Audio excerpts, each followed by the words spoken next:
pineapple. Looking very good, very nice. Good morning, pineapple. Looking very good, very nice. Good morning, pineapple. Looking very good, very nice. Good morning, pineapple. Looking very good, very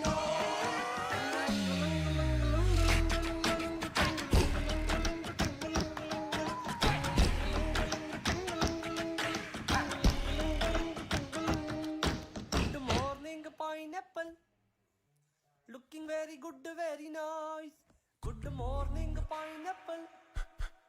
Looking very good, very nice. Good morning, pineapple. Looking very good, very nice.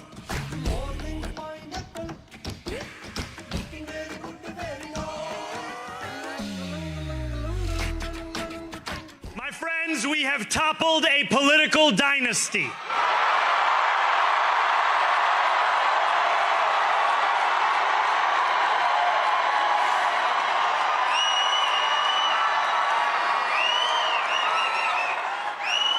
I wish Andrew Cuomo only the best in private life. But let tonight be the final time I utter his name as we turn the page on a politics that abandons the many and answers only to the few.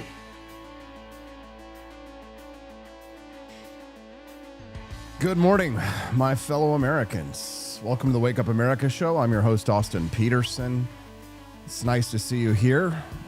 We're a show that doesn't just react to the headlines. We run a fact check on the spin before our first cup of coffee. Last night, Democrats call it a turning point. CNN says it was a resurgence. MSNBC is handing out participation trophies. But let's get something straight right out of the gate. This was not a red wave election, but it wasn't a blue wave either. It was a night of blue states doing what blue states do. In Virginia, Abigail Spanberger made history as the first female governor, flipping the seat from Republican Winsome Earl Sears, a great patriot and someone who is truly underappreciated as a great leader in American politics. But I think the future for her will still be bright. New Jersey, surprise, stays blue. Mikey Sherrill holding on against Jack Ciattarelli, even after one of the most impressive GOP ground efforts in years. Cliff Maloney's Doors Win Wars.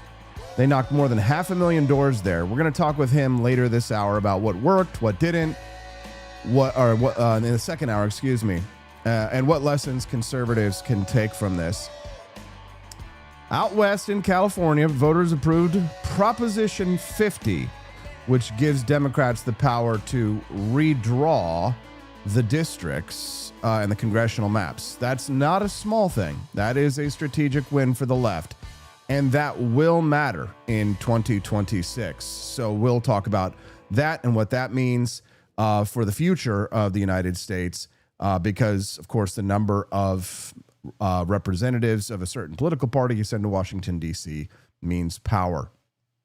Now, the media is calling all of this momentum, but if you actually look at the data and the map of the data, the map of America didn't really change last night. No red state or swing state flipped, right? The battlegrounds, Ohio, North Carolina, Texas, Florida, all held firm. So when the talking heads start panicking and crying that the GOP is finished, just remember what President Trump says: don't be a panicking. Don't be a panicking.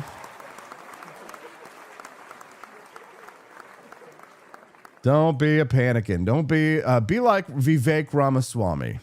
We got our asses handed to us in New Jersey, Virginia, and New York City. Democrats swept all three. There's two key lessons for Republicans. Listen carefully.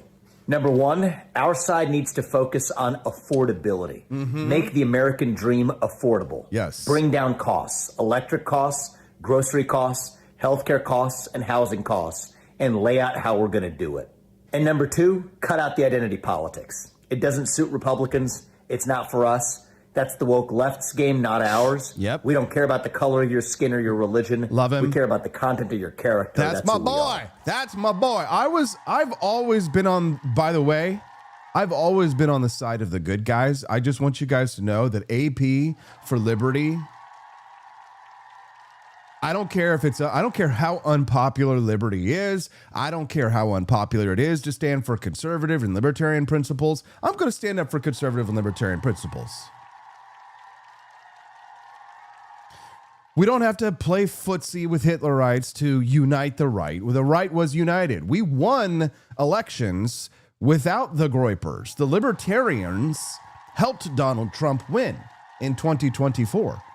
The Groypers did not. Identity politics is for the left. Good morning, Rare Camellia, Steffi for Liberty, Matt Unruh, BB for Liberty, Amy J.E.'s, all my friends. I'm glad you're here. Welcome, welcome. Thank you to, I think it was St. Selma, who dropped a buck in the tip jar. Appreciate you very much. So we are going to dig into the numbers this morning, but we're also going to dig into the ethos and the ideological battles that are spinning, the things that are happening underneath the surface. Tip of the iceberg is usually the numbers. Underneath it are what people believe and the direction that our country is moving. So let's talk about what moved voters. Exit polls from ABC News, CBS, and AP Votecast all agree the economy was the top issue by a landslide. More than 70% of voters said that their finances are getting worse, and a majority said that tariffs and trade disputes are making it harder to afford groceries and utilities. So the cost of living is still crushing people, and that is not something that a governor can fix with a press release. So, but the economy isn't the whole story here, because the data also shows that many Democrats didn't vote for anything, okay? They voted against Trump. So in Virginia and New Jersey, the majorities of independents said that their choice was meant to oppose Trump rather than Democratic policies. So that tells you something. The left isn't winning hearts. They're cashing in on fear. So let's manage expectations this morning. Was it a good night for Republicans? No, it was not. But was it a collapse? Absolutely not. These are mostly localized blue state results. Are there some examples of voters, like in Pennsylvania, for example, handing red districts, flipping to blue? Sure, there were examples of that where Democrats took over in some of these local elections. But Pennsylvania is not a red state. Just because we won Pennsylvania on that Trump election doesn't mean that Pennsylvania is a red state. It's still a very purple state. The governor of Pennsylvania, Josh Shapiro, a Democrat. So you can't be a panicking. Take some lessons. Understand this. If you're new to politics and you're not used to seeing a counterattack from the Hitlerites, I can guarantee, if you know anything about World War II, what would the Allies do? The way that the Eisenhower advanced on the front is that he would advance all at once. The way he would advance on all fronts at once, except for Operation Market Garden, where Montgomery wanted to advance in Holland and Arnhem, and it was a bridge too far, but we can get into all of that later. Also a great film. And he left Sean Connery hanging. But the way that the Hitlerites would attack when it came into France is that they would do this attacking the Russians as well, is they would do these encircling movements. So Hitler would send his troops in a pincer attack, right? And when they would get pushed back, they would counterattack and they would pincer again, and they would go to the outside and they would encircle and they would encircle. And that's how they captured millions and millions of Russian soldiers. So it's pincer attacks. That's how they would operate. And why are we talking about Nazi strategy on the front? Because it's similar moves, right? You see this in politics as you see it in war, right? You need to manage your expectations. You cannot allow yourself to be dissuaded by, because here's the point, that you shouldn't allow yourself to be dissuaded by a counterattack. They will always counterattack. You just have to be prepared for the counterattack. I loved this meme that somebody posted. It's actually a clip from Lord of the Rings. And these are people who are new to politics and like how they react whenever they have like a counterattack battle. They lost some ground. On dawn of the third day, look to the east. That's AP for Liberty for you. I am not AP the gray. I'm AP the white. Very white. To use Lord of the Rings references. AP for Liberty here. We'll give you a little white pill. I've got some here for you today. The economy isn't the whole story here today. This was not a collapse. And if you're feeling disappointed, you really need to look at the long game, because the GOP still controls most state legislatures, still holds a map advantage, and still dominates the demographic growth corridors, which is the South, the Midwest, and the Mountain West. So here's where the bright spots start shining. So in New Jersey, even with a loss, Republican turnout was up nearly 5 points from 2021. In rural Virginia, GOP margins grew wider than 4 years ago. Those don't make headlines, but they matter, because that's how momentum builds, is one county at a time. So later in the show, we're going to break down what's driving those numbers. In our A2 segment, we're going to tackle what I'm calling the youth vote paradox. So new exit polls are still showing that Gen Z still leans left, but enthusiasm is collapsing, down 6 points from last year. And for the first time since 2018, the top issue for young voters isn't climate, it isn't gender, it's the economy. So when kids start voting with their wallets instead of their hashtags, that could portend the possibility of a real shift. So we'll look at that and the youth vote coming up a little bit later. So that's the youth vote paradox. We're also going to cover the media's manufactured momentum, so how the press is spinning the blue state wins into this national fantasy, and why perception about these elections, that's their last weapon, right? If the left can, through the media, change how we look at these results, they can impact how people behave. Remember, there are demoralization campaigns going on all the time. I got to get on my soapbox here, like I wasn't up high enough already. Good morning, Pineapples. Welcome to the show, guys. Glad you're here. I'm on my soapbox. But if the media, the press, the last big weapon, the nuclear power, the star destroyer, if you will, of the left is still the legacy media, you have to understand the type of people who are on their phones and who are, let's say that they're of a certain age demographic and they see AI videos and they think that they're always real. Not that they aren't sometimes a little bit real, but do you know what generation I'm talking about here, right? They are always getting one-shotted by the legacy media. I would say always, but we've got a few of that generation who watch the Wake Up America show, and we love you deeply. You are not, you might be physically boomer, but you are not spiritually boomer. Do you know what I'm saying? Please don't take offense. Merely an observation.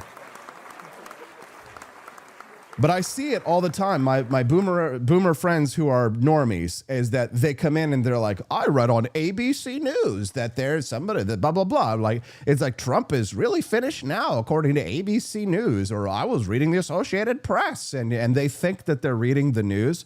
But it's the star destroyer, right? It's coming in for their brain cells, and they get one-shotted by it, because, again, they lived in a time when there were 5 television stations, 3 or 4 news networks, and so they believed that they were getting the truth, and then they would watch Donahue and Geraldo, and then they would think that was also really informative. The only time Donahue was informative was when he interviewed Ayn Rand. Are you guys with me? Matt Unruh says NBC News had massive typos on the front page last night. Well, you have to understand too. I beat up on the media because they definitely suck. But it's this election coverage is the worst. It was always kind of my least favorite, even though I'm super interested in elections. The actual election night coverage is a bitch, and it is. You suffer in the news industry on election nights. You might think, oh, that sounds like a fun and exciting job, and it is. The first few years that you cover it. And then after you get a little bit older in the newsroom, you want to let the young pups cover it. And what do the young pups do? They make mistakes on the front page of NBC News. So we'll talk about the media's manufacturing momentum. We're going to talk about Zoran Mamdani, and we're going to pivot to the B1 segment. So this is the confidence crisis. We're going to look at bigger picture in this as the institutional trust. Pew says only 56% of Americans have even some trust left in the national media, and that's down 11 points since March.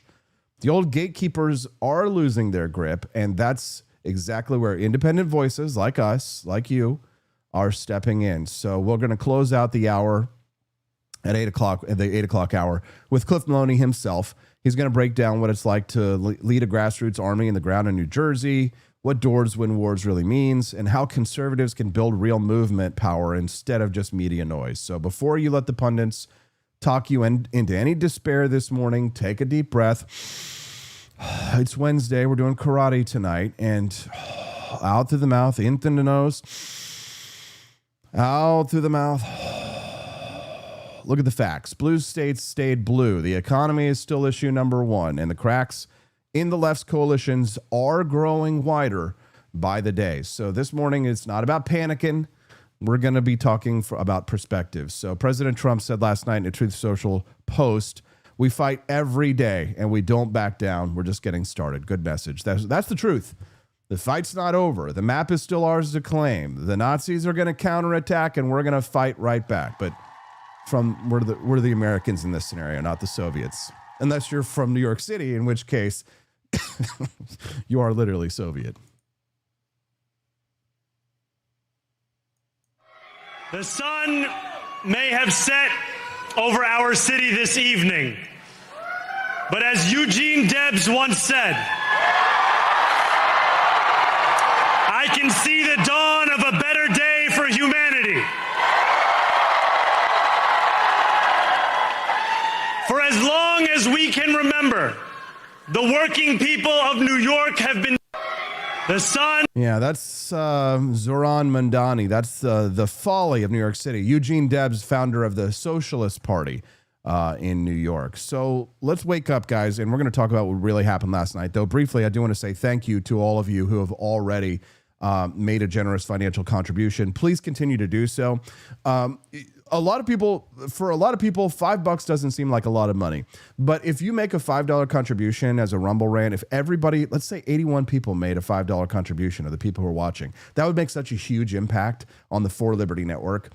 Some of you probably know, and some of you probably don't know. It takes an enormous sum of cash to keep this running, to continue to grow, to pay all the business taxes, to pay all the fees that it takes. In order for me to have coffee, for example, delicious coffee, it costs a lot of money. So even a $5 contribution, it definitely makes a big difference. It's not much for you, but for us, if 25 people gave $5, you'd probably unlock the bonus content. What's in it for you? Well, if you go to forlibertyshop.com, delicious coffee is in it for you. And if you have not tried Founding Flavors coffee, or if you've even thought about it, today's the day. It is so good. I can't tell you enough how good it is. You have to go read the reviews on the website because everybody rolls their eyes when you're like, oh, you want to sell coffee. But I'm a coffee snob. I freaking love coffee so much. And if you're like me and you just love the flavors and you can tell the differences, even if it's not like specialized beans or flavored beans, if you can tell the difference, guys, then you've got to try Founding Flavors because look at the reviews. I don't make those up. I can't generate those. I use a company that verifies those. So when you read the reviews of our coffee, you're going to be shocked. And I will buy it back from you. So you take no risk. You get a delicious coffee that you love, or I'm going to give you your money back because that's how confident I am and how damn good it is. I went through and I 5-starred what was delicious and I 1-starred stuff that sucked.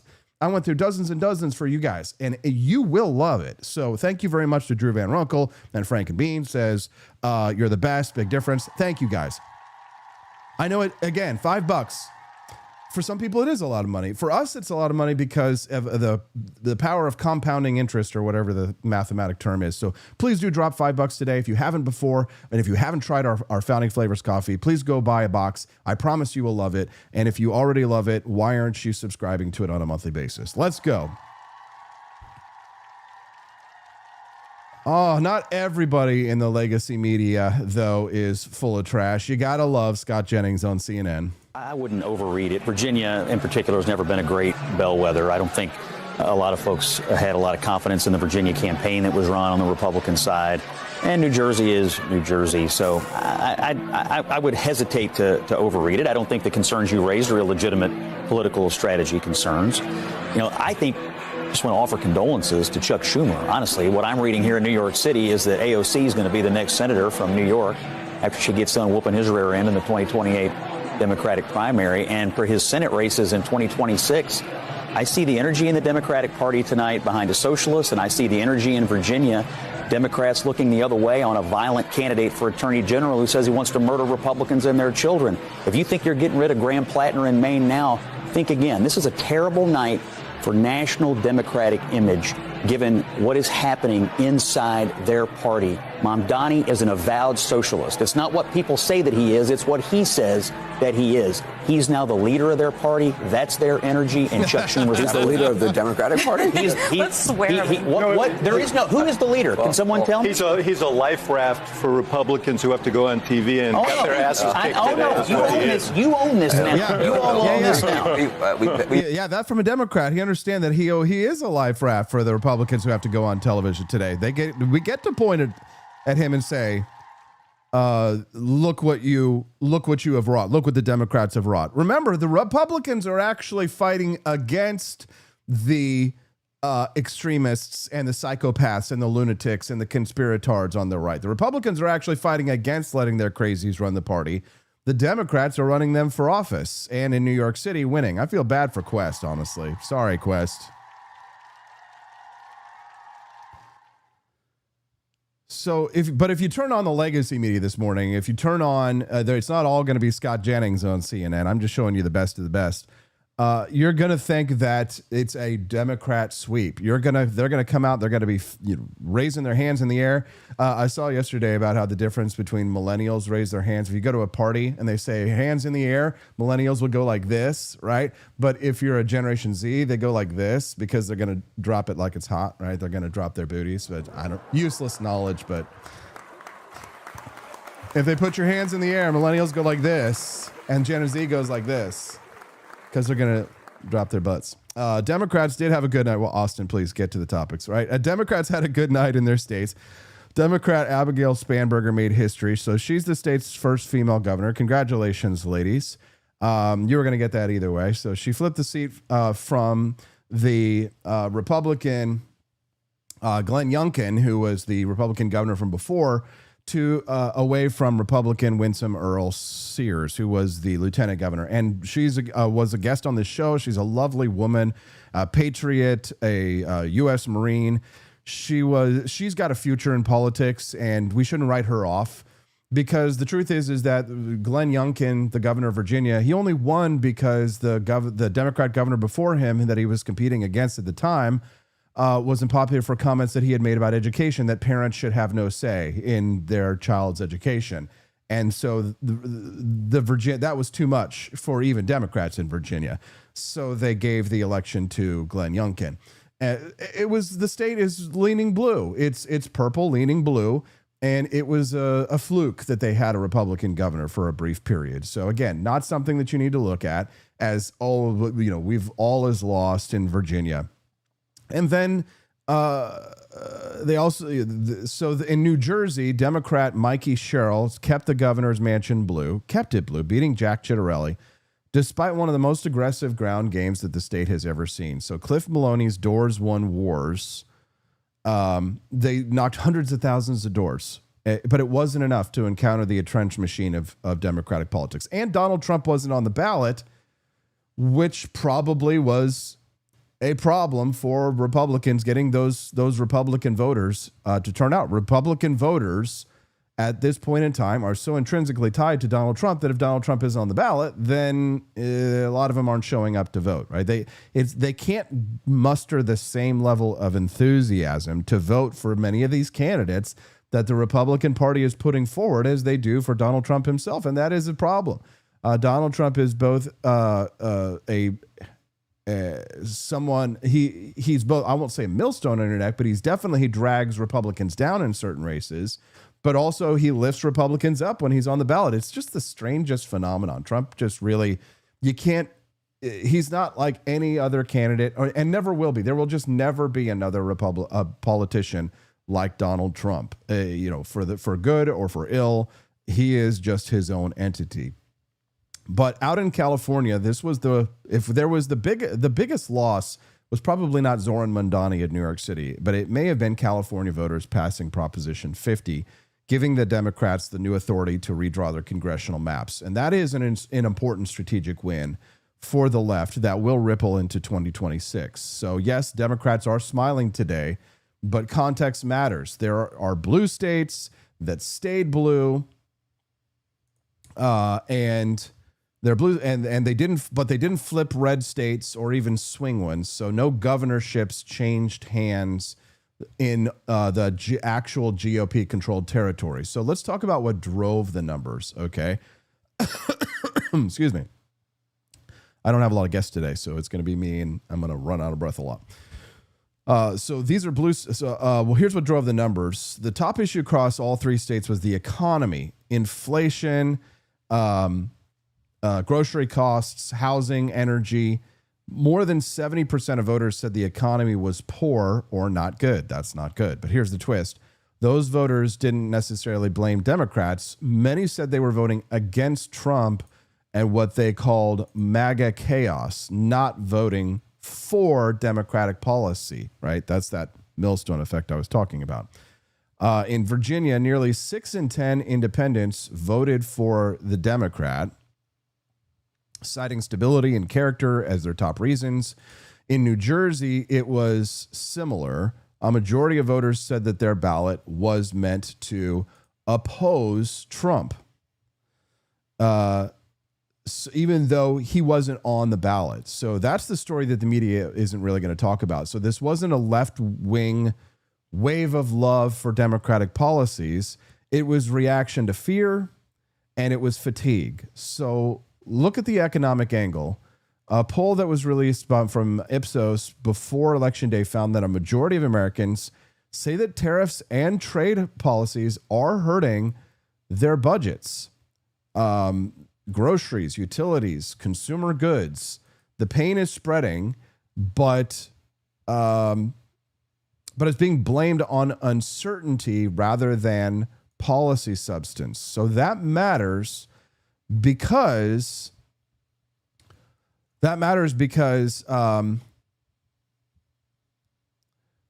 perception, of course, we were talking earlier about the mainstream media. The perception alters, it shapes votes. So that's why today the Democrats going to have their laser beam cannons. They're going to bring out the Star Destroyers to try and one-shot your mom and grandma and grandpas, the boomers. The mainstream media is going to do everything they can to shape their perception so that they can try and swing that wave of sentiment into the midterms next year.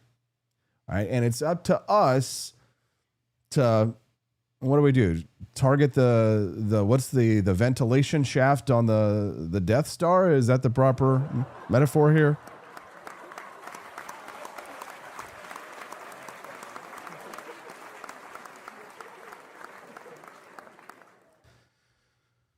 So you have to resist the bullets. You have to resist the brain bullets that are being fired. And you do that by watching shows like the Wake Up America show. If you're one of the 100 people, thank you very much for joining us. Welcome to the show. I'm Austin Petersen.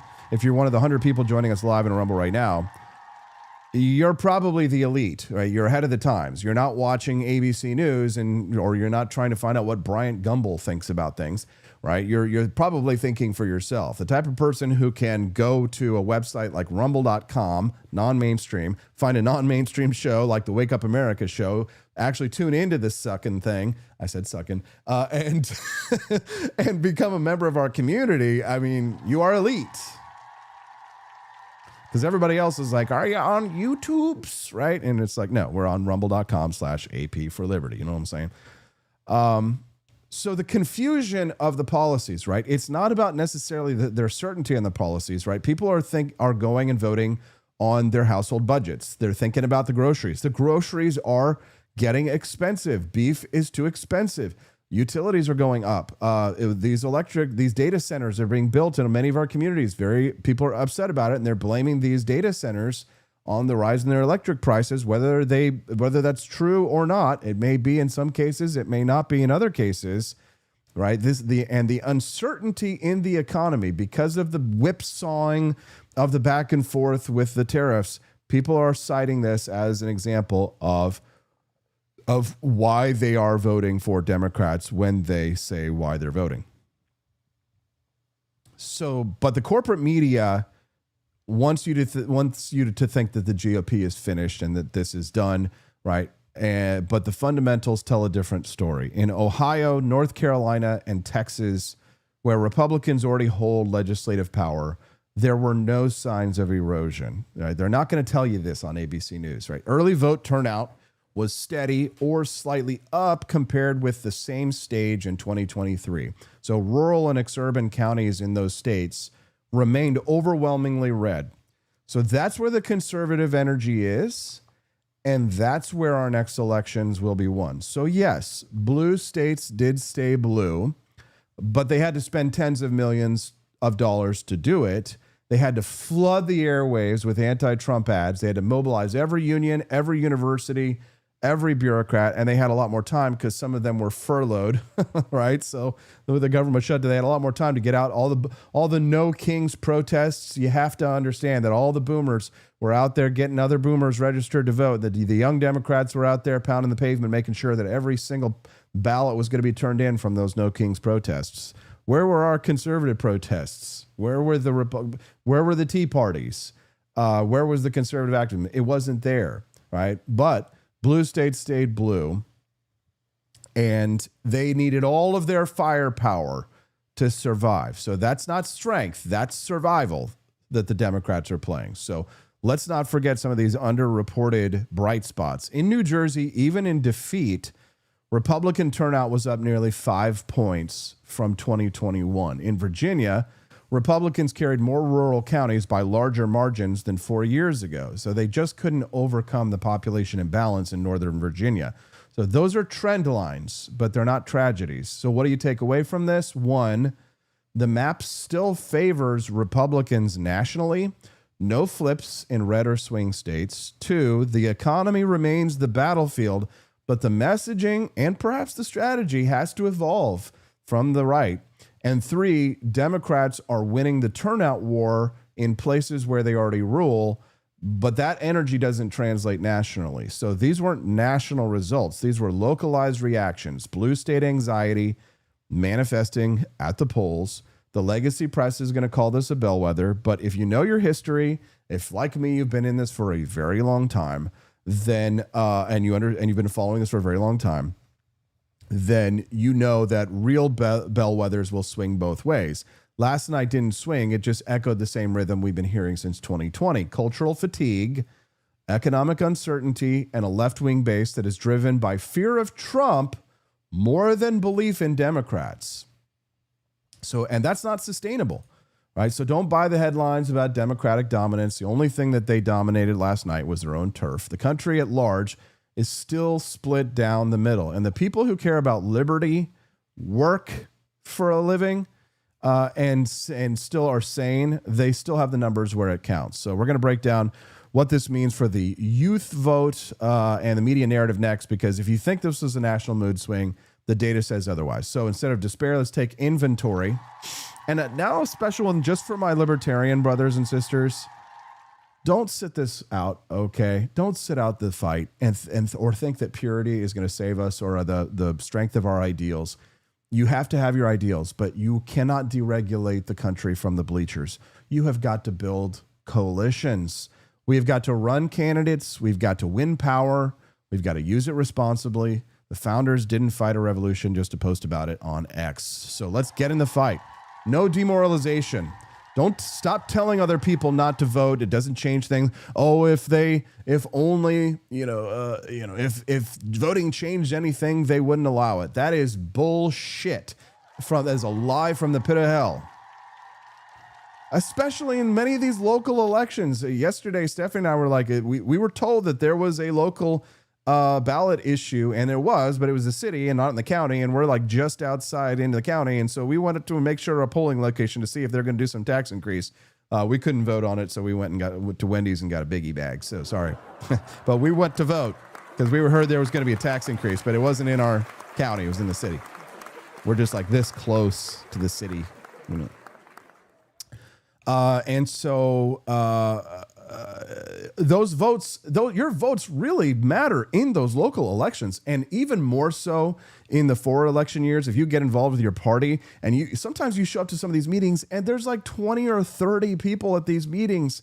And if you're just nice and you bring donuts for everybody and a little coffee, you'll get elected secretary of the Republican Party of Cole County or something. It's true. And then your vote really will matter. Then you will gain power. Then you have to get involved with your politics locally. You have to show up. If you care about the future of our country, you can't just be the person who bitches about it on X or just drops a comment every once in a while. You got to get involved in the fight for liberty. And that includes the people who bless us with something. Can you bless me with something? Oh, gosh. Money-wise. Please. Can you suck it? What? If you love the Wake Up America show, if you laugh at the Wake Up America show, and if you want the Wake Up America show to still be on next month, for there still to be Freedom Family Friday, to have incredible guests like we do every single week, today's the day to drop $5 in the tip jar. It's in your best interest to keep the For Liberty Network going. Do you think that you would have heard all of this coverage that you've heard this morning anywhere else, one, and then two, delivered with such flair, and then three, would you have said to yourself, what if we weren't on air today? What if there was no show? Nobody's giving you the silver linings in these clouds? Nobody urging on keeping the ideas, the hope, the ideas of Frederick Bastiat and Ludwig von Mises and Friedrich Hayek available? Do you think that there are many people out there who are doing it like we're doing it over here on the For Liberty Network? Ask yourself if that's worth $5 to you. And if so, drop a Rumble rant right now. But if you want to really get involved and support the cause, for those of you who are saying, you know what, I'm AP for Liberty, ride or die, and some of you already are, then today's the day to become a member of Petersen's Patriots. And here's what you're going to get, okay? You're going to get a lot. You're going to get included in monthly prize drawings. You're going to get a 20% discount at the shop for as long as you're a supporting member. You're going to get a personal family Christmas card from Stephanie and myself that is exclusive to our close friends and family members and people who are a member of our Petersen's Patriots program. So here's what I want to offer you today: to visit a website. I know it's a big ask, but if I don't ask, I don't get. And I'm trying to build up a Liberty Network here for you and for your kids as well. So if you think it's in your best interests and you want to get a little something back from the For Liberty Network, then give a little to get a little. Go to wakeupAmericashow.com/support. That's wakeupAmericashow.com/support. And if I could just get one person to become a member of Petersen's Patriots right now, you know what? I'm going to call that I'm going to one-shot the bonus content for you. That's what I'm going to offer to you right now. So if you become a $17.76 a month donor to the For Liberty Network, somebody does that right now and becomes a $17.76 a month donor, then I will consider that the bonus content, both phases unlocked. So I just need one person to go to wakeupAmericashow.com/support right now and become a $17.76 a month supporter. And you can cancel it at any time. But if somebody becomes one right now, then we'll call you a patriot and you'll be on the Christmas card list, and you'll get a cute picture of me and Stephanie and our cute little baby. Sound good?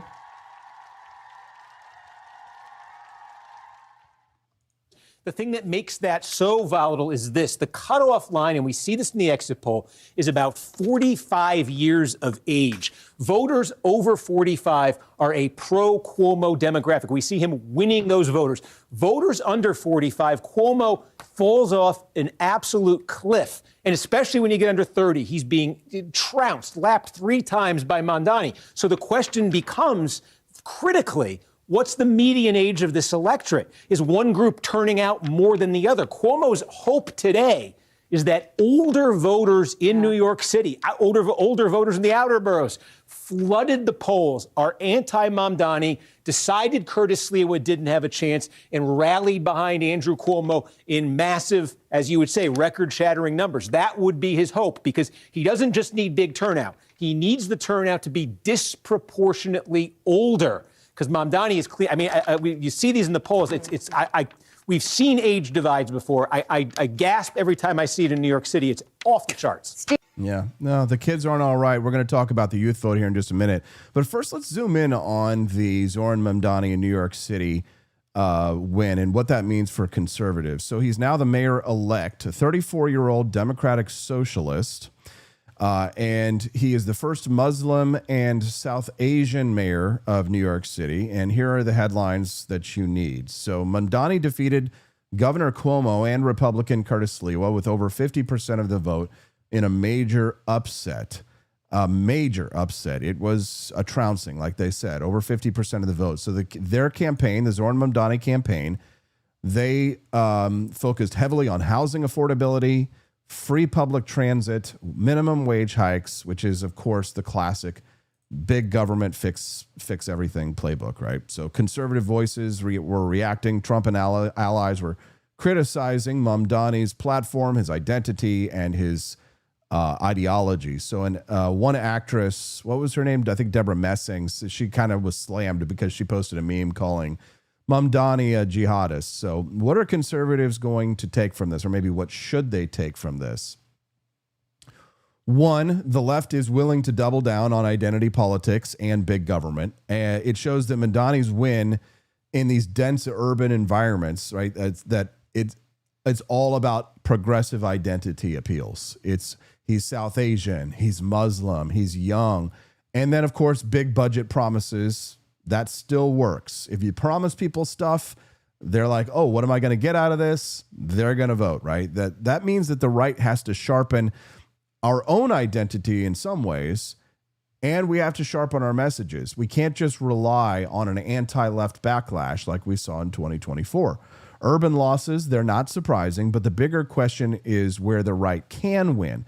I mean, the fact is that New York City is a fortress for the left. Losing there doesn't spell doom for conservatives around the country, but it does highlight that we can't ignore the battlefield. So the conservative movement should focus where demographics plus message plus turnout converge, not on redrawing New York City, okay? And messaging matters more than ever. So Mamdani emerged in part because he had a crisp, youthful, bold brand. Hi, I'm a Muslim and I refuse to apologize. That resonated.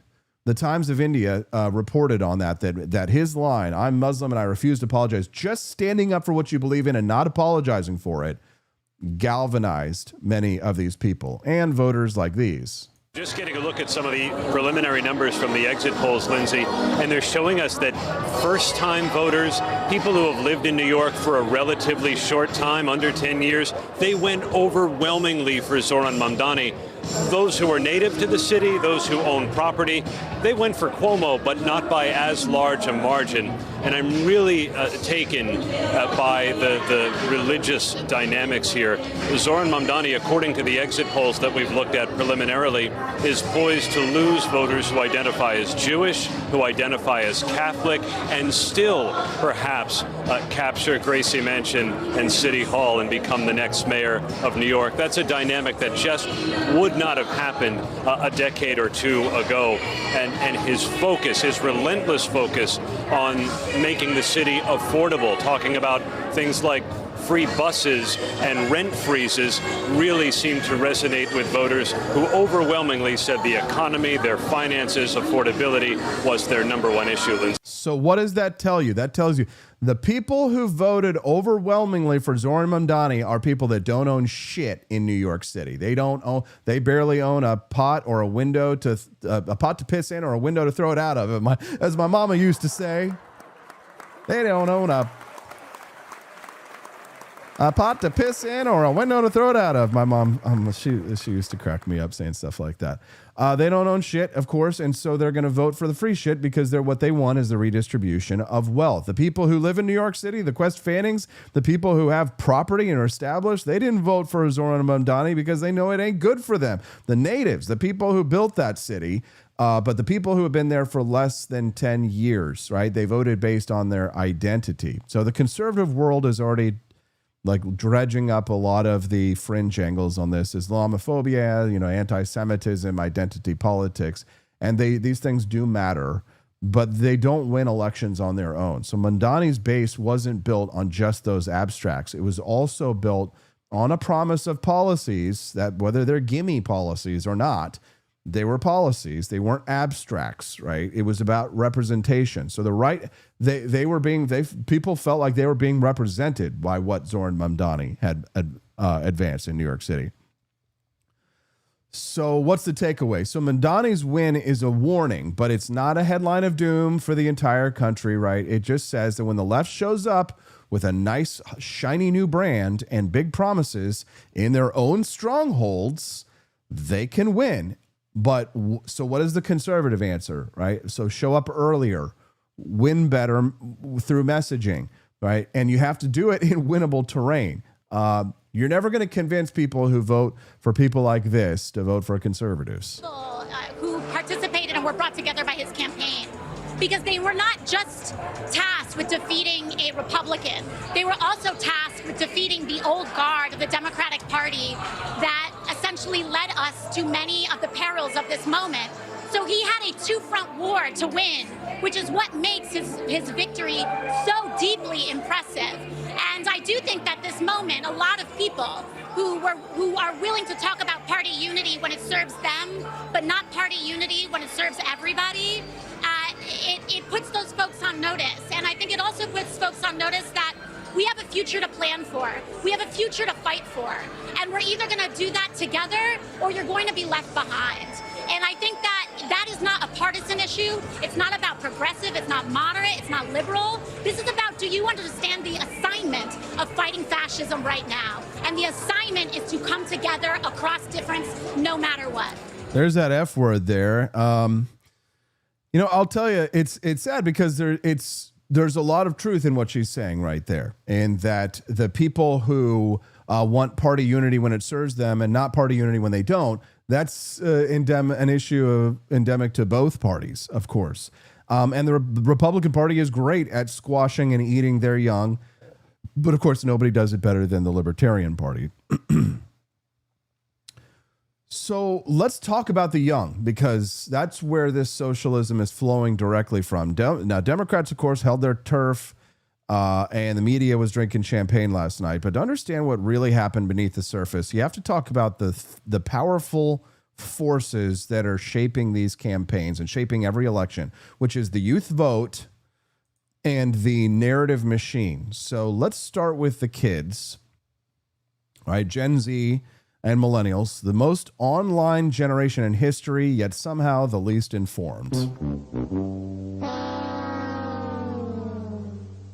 It's true. We always thought for years that the problem with stupidity or ignorance in the world was that there was a lack of enough access to enough information. If you just were able to get encyclopedias out to Namibia, then people would be informed and they would make better decisions. They would make decisions that were perhaps in their own self-interests.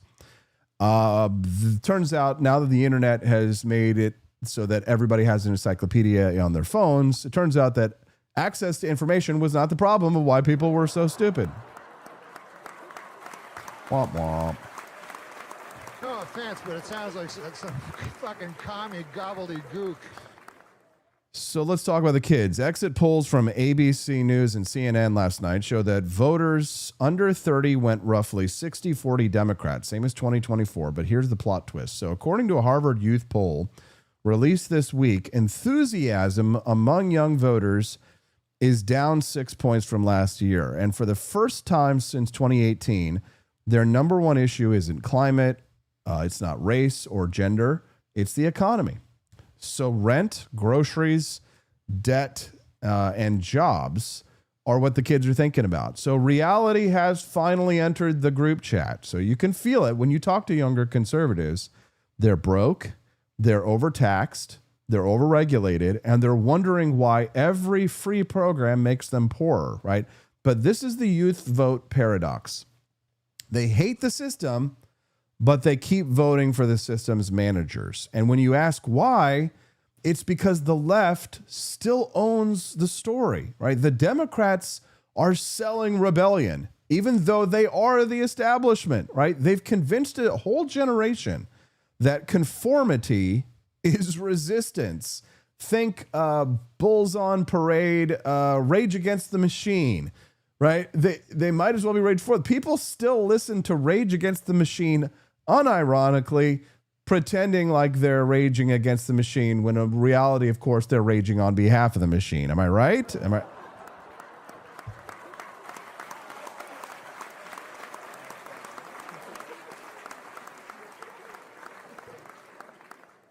Am I right or am I right or am I right?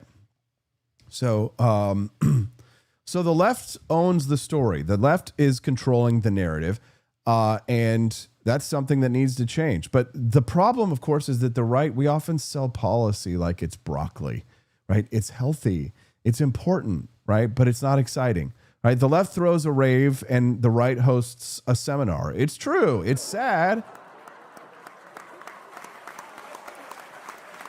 It's hard to get people excited to party for a Jack Chitterelli or win some Earl Sears. People aren't as, you and I, like the 112 people watching us on Rumble right now, we probably might be a little more romantic in terms of how we think, not in terms of like, male-female relationships, but there's a romanticism to idealists and people like ourselves who I assume the people who watch the Wake Up America show probably have some similar mindsets, especially if you're a regular viewer and a fan. Let's give it up for the OGs, especially. But that probably makes you a bit of an outlier to most of your community, right? So ask yourself this. I mean, do you find people climbing over chairs to go and vote for anybody but Donald Trump? You don't. And you don't see that on the Republican side, that kind of enthusiasm, right? I would do it for Vivek Ramaswamy, not because he's young, but because he's got exciting ideas, because he's a rebel. It's a revolution if Vivek Ramaswamy wins. It's like having a Javier Milei of Argentina getting elected here in the United States, or at least as close as you can get to it. Somebody, an actual libertarian nationalist. Read my manifesto. Libertarian nationalism, a path forward for people who still love their country, people who love the ideas of liberty and want to see these ideas go on. Read that at forlibertyshop.com on the blog page. But we sell policy like it's broccoli, and it is tough. Let me tell you, as somebody who's been in a warrior for ideas for now 17, 18 years, I've been doing this. Let me ask you a question, guys. Lean into my world. I know nobody cares about the streamer content creator and their woes. But ask yourself this, how do you sell making nuclear power exciting to the people who are actually going to show up and vote and say, I want nuclear power in my communities? Right? Typically, what are you trying to sell there, right? Like there's ways to sexify it up. But you know what the fact is? You need money. And we don't, on the right, conservatives, we don't invest a lot of money in our creative types. We invest some. There are a few. There's Angel Studios, right? For Liberty Network, we're scrappy upstarts, right? You got the Daily Wire on the right, but there's not a whole lot of right-leaning institutions that are truly well-funded. The left has got money coming out of their eyebrows. It's pouring out of everything. When the left wakes up, if you say you're a communist socialist and you get a microphone and a video camera, somebody's going to sponsor your podcast, right? They're not going to be giving you 1776 a month. They're going to be doing the dates for the October Revolution in Soviet Russia and saying what Hassan Piker was saying last night, and that is that it was a shame that the United States beat Soviet Russia.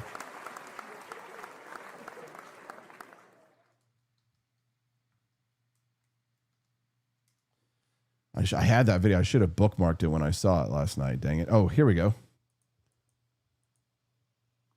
Done. What do you think it means that this guy ran as a socialist and anti-communism didn't work to stop him? That's big. Yeah, I think we are in the heart of the imperial core. This is the country that defeated the USSR, unfortunately. And the reality of the matter is, This is the country that defeated the USSR, unfortunately, he says. I'm sorry. Denaturalize and deport. Gotta go. No way, dude. No. Treason is a thing. Treason is a real thing. And you don't need people like that in your country. People who are dedicated to destroying the foundations of the individual liberties of which the United States was built upon. No, gotta go. Out. Gotta go. Joseph McCarthy was right? But here's the opportunity for these young people that aren't one-shotted, that don't have boomer brain, that don't listen to Hassan Abi. There are cracks that are forming in the minds of young people. Listen to this. The Harvard poll says the economic stress is now overtaking social activism among Gen Z. So they're tired of being told that they live in the richest country in the world when they can't afford rent or gas. Right? They may not be ready to vote red yet, right? But they're starting to question the blue religion. And that's where liberty can win, because freedom isn't just a talking point. For God's sakes, libertarianism and liberty and conservatism and the classical ideas that this country is built on, they're punk rock. That's real rebellion. To go from zero to hero, you have to be in the United States. Started at the bottom, now we're here. You couldn't write those lyrics in any other country. It had to be here in the United States, right? Liberty can win if we embrace the rock and roll of freedom. Because what it was, Thomas Jefferson said, that timid men prefer the calm of despotism to the boisterous seas of liberty. And people would prefer despotism if they aren't given an option for liberty. They'll choose it because they are trapped within the Hegelian dialectic. They may not be ready to vote red or Republican, right? But they are starting to question the blue religion, right? This generation wants authenticity. They don't want lectures. They don't want politicians with hashtags. They want truth that has teeth and is painful sometimes. Other times they want the sugar-coated lies from the Bernie Sanders, Zoran Mandani wing of the United States. So if conservatives can show that liberty isn't nostalgia, right? Even the people who are the most ardent defenders of Ronald Reagan are some of the worst defenders, worst possible, taking the worst possible approaches to defend the legacies of people like Ronald Reagan. In a world where Hassan Piker is more relevant now than Ronald Reagan, we have allowed the left to define us. We have allowed the mainstream media to one-shot an entire generation of people, and we need to take back the narrative. And that means money. It really is. The Democrats are outspending us. They're giving money everywhere they can. I don't understand why conservatives hold back so much. And Cliff Maloney is going to talk about that at 8:30 a.m. Central Time. We're going to speak to Cliff Maloney on the Wake Up America show, who is on the ground all over New Jersey. And the fact is that it's a money game. And if you can't get the money that you need to do some of these projects, you don't stand a chance. The Democrats will spend and we withhold, right? So this generation is not going to be taken back overnight. The legacy media still captures a large, significant portion of people's minds. You're going to see headlines this morning saying things like Democrats roar back Biden's America endures. Maybe not that, right? But even Politico admitted this morning that turnout was geographically uneven and the results reinforce rather than reset the map. That's their words, not mine. So the press is hyping a localized win like it's a national referendum. That's deliberate. That's on purpose. That's the Star Destroyer attacking the brains of the people who still listen to that crap. Right, but it's the same playbook every time. Declare momentum, claim inevitability, demoralize the opposition. They want you demoralized. They want you to be demoralized. Don't let it happen. Don't let them demoralize you. And don't let those on the right demoralize you either. I saw yesterday Candace Owens was posting about how she's not going to vote until we find out who murdered Charlie Kirk. Shut up, bitch. We know who killed Charlie Kirk. You killed Charlie Kirk. I have the documents. No, what? We need evidence for these claims these days? No, just kidding. That's demoralization. Telling people not to vote. I've got no time for that. Ain't got no time for that. Saying it doesn't matter. It does matter. Because the Democrats showed up, they voted, they got what they wanted. Look at this bitch's face after he said that the USSR lost, unfortunately. That's her face. Look at that. Oh yeah, I love it. Yeah, we hate the United States. We just voted.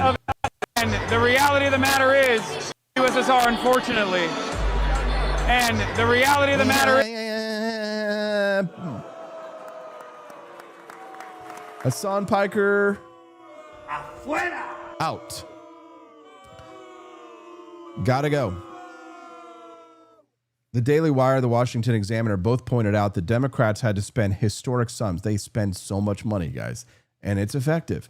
All right. Axios reported that Democrat strategists are worried about the message because the message doesn't land outside major metro areas, right? So the only place that the left is winning hearts and minds is inside the Uber zone.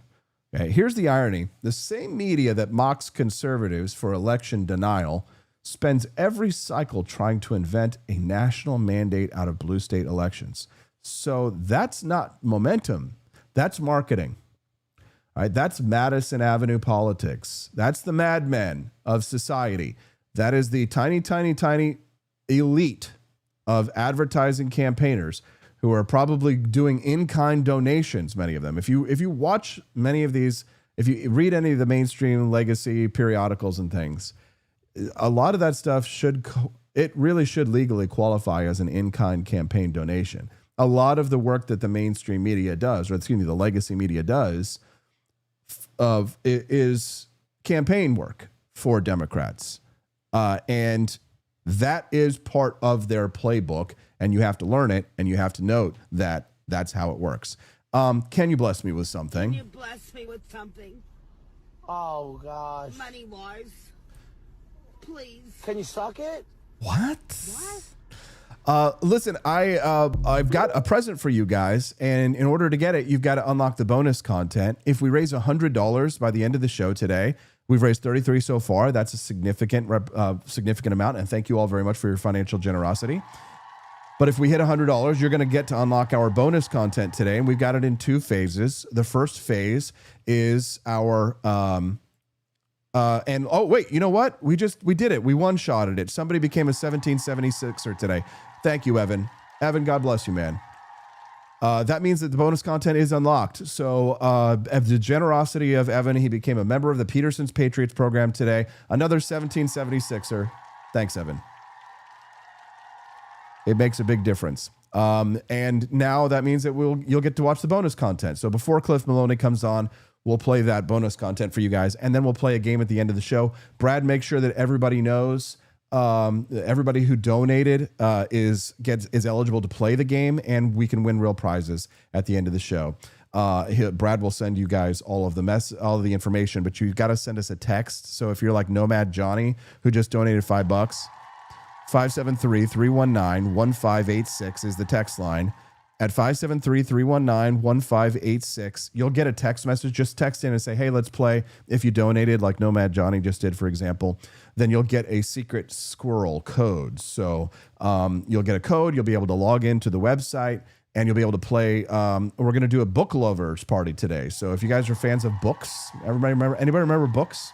Then we're going to trivia game based around popular books. So you'll get a code, you'll play, and everybody's going to win a prize. So make sure that you get those Rumble Rant donations in, or purchases at forlibertyshop.com count. I'm sending Brad the secret code right now. There it is. And if you send us a text, you'll get that code. But if everybody donated, we have 107 people watching. If 107 people donated $5 right now, I mean, that would be crazy. We would pay all our bills. You know, Brad's paycheck would clear. Don't worry, it'll clear, Brad. But Austin won't have to dig into savings, and I could make a donation to my daughter's college fund instead. So everybody, if you haven't already, and if you love the Wake Up America show, then today's the day. Be generous. Open up your wallets. Drop $5 in. The left is just filling the coffers of cash. They're doing everything they can to undermine the project of what we believe in, of everything that we believe in. So if you're a patriot, step up today and donate $5. If you've never done it before, it can sometimes be intimidating, but just ask somebody in the chat, how can I make a $5 Rumble Rant donation to Austin Petersen, the Wake Up America show? Because if you're tired of the demoralization campaigns from the left and from the right, people telling you not to vote, people who cannot see the forest for the trees, and if you know that the Wake Up America show and the For Liberty Network is the future of liberty in the United States, or one of the important voices of future, and you want us to be, then a $5 donation, it's just huge. It's small for you, but it's a lot for us. So please do donate a $5 donation today if you haven't already. And for those of you who have, bless you. Thank you.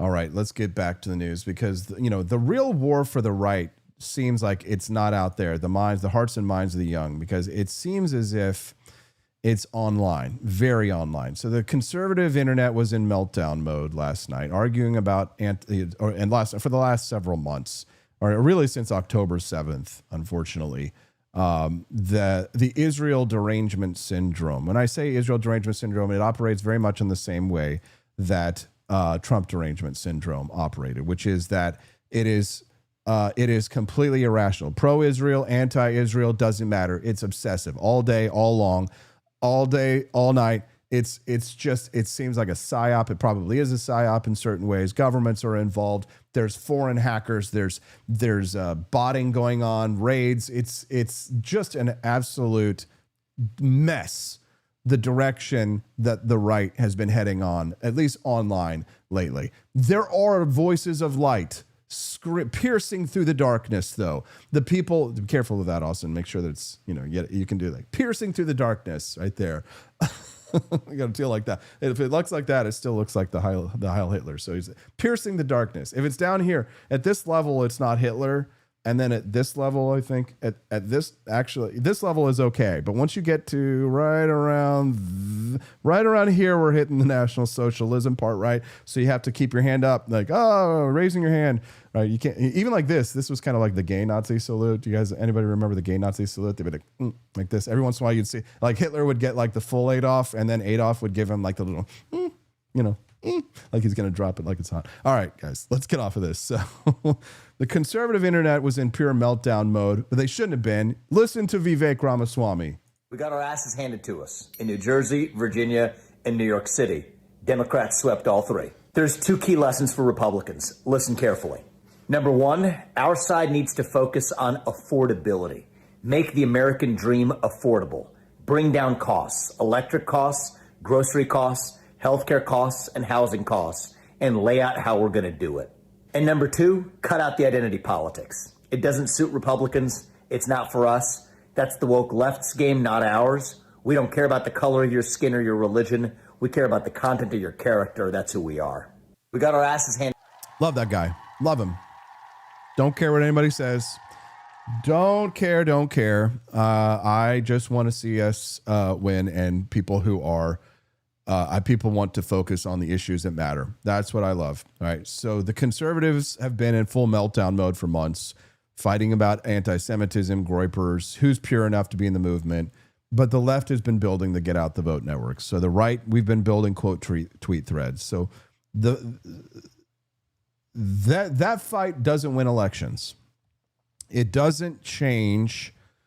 It doesn't change people's minds. It doesn't change votes. It doesn't lower inflation. It doesn't stop crime. It just burns energy that should be spent knocking doors, writing checks, and recruiting candidates who can string together more than 280 characters. The media loves this chaos. That's why the New York Times glazed Nick Fuentes with a feature saying he's the future of the right. He's the guy taking over for Charlie Kirk. Sorry, over my dead body.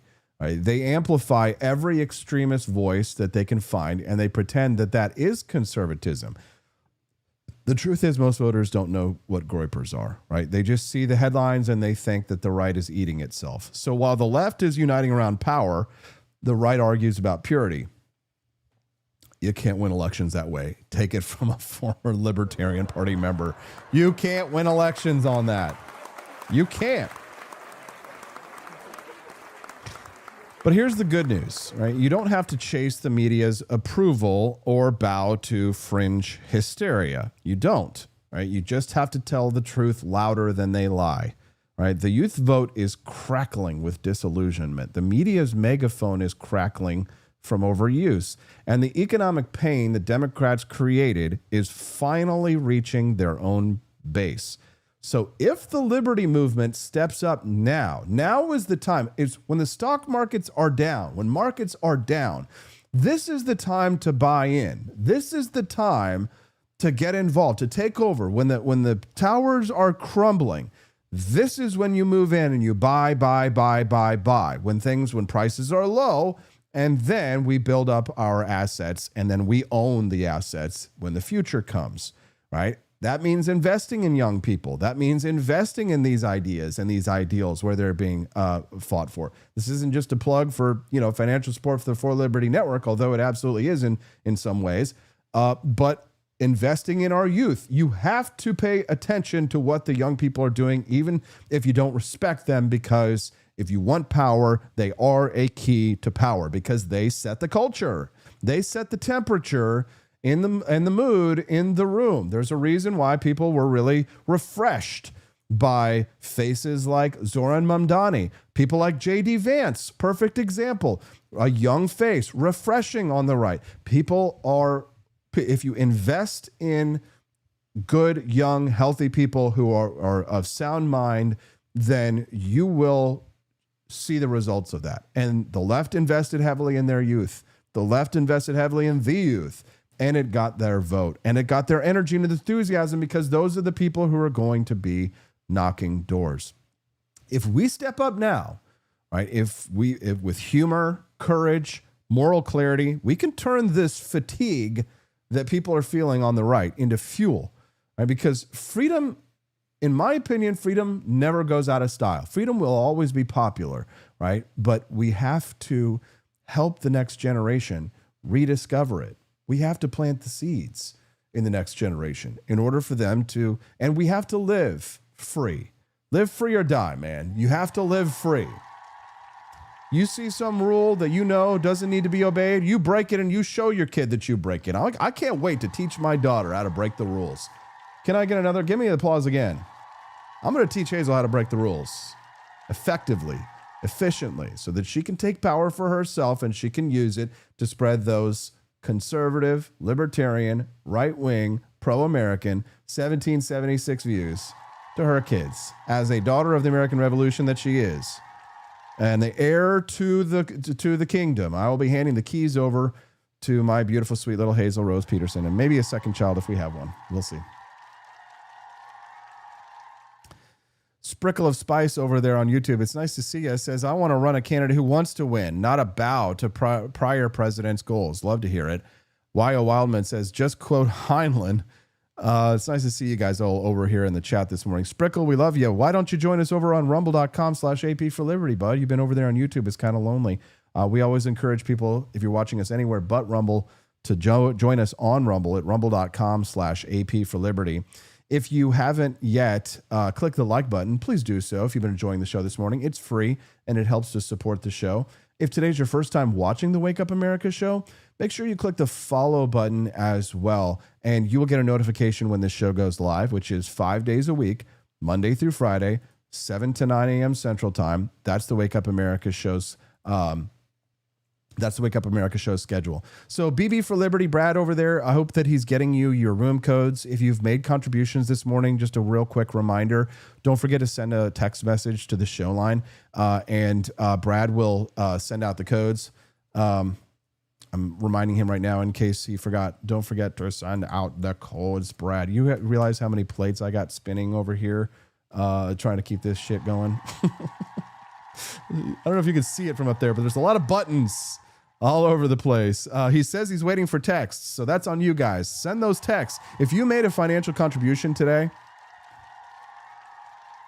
573-319-1586. That's 573-319-1586. If you made a donation on the show today, you're eligible to play the game at the end of the show. So make sure you send a text message, 573-319-1586.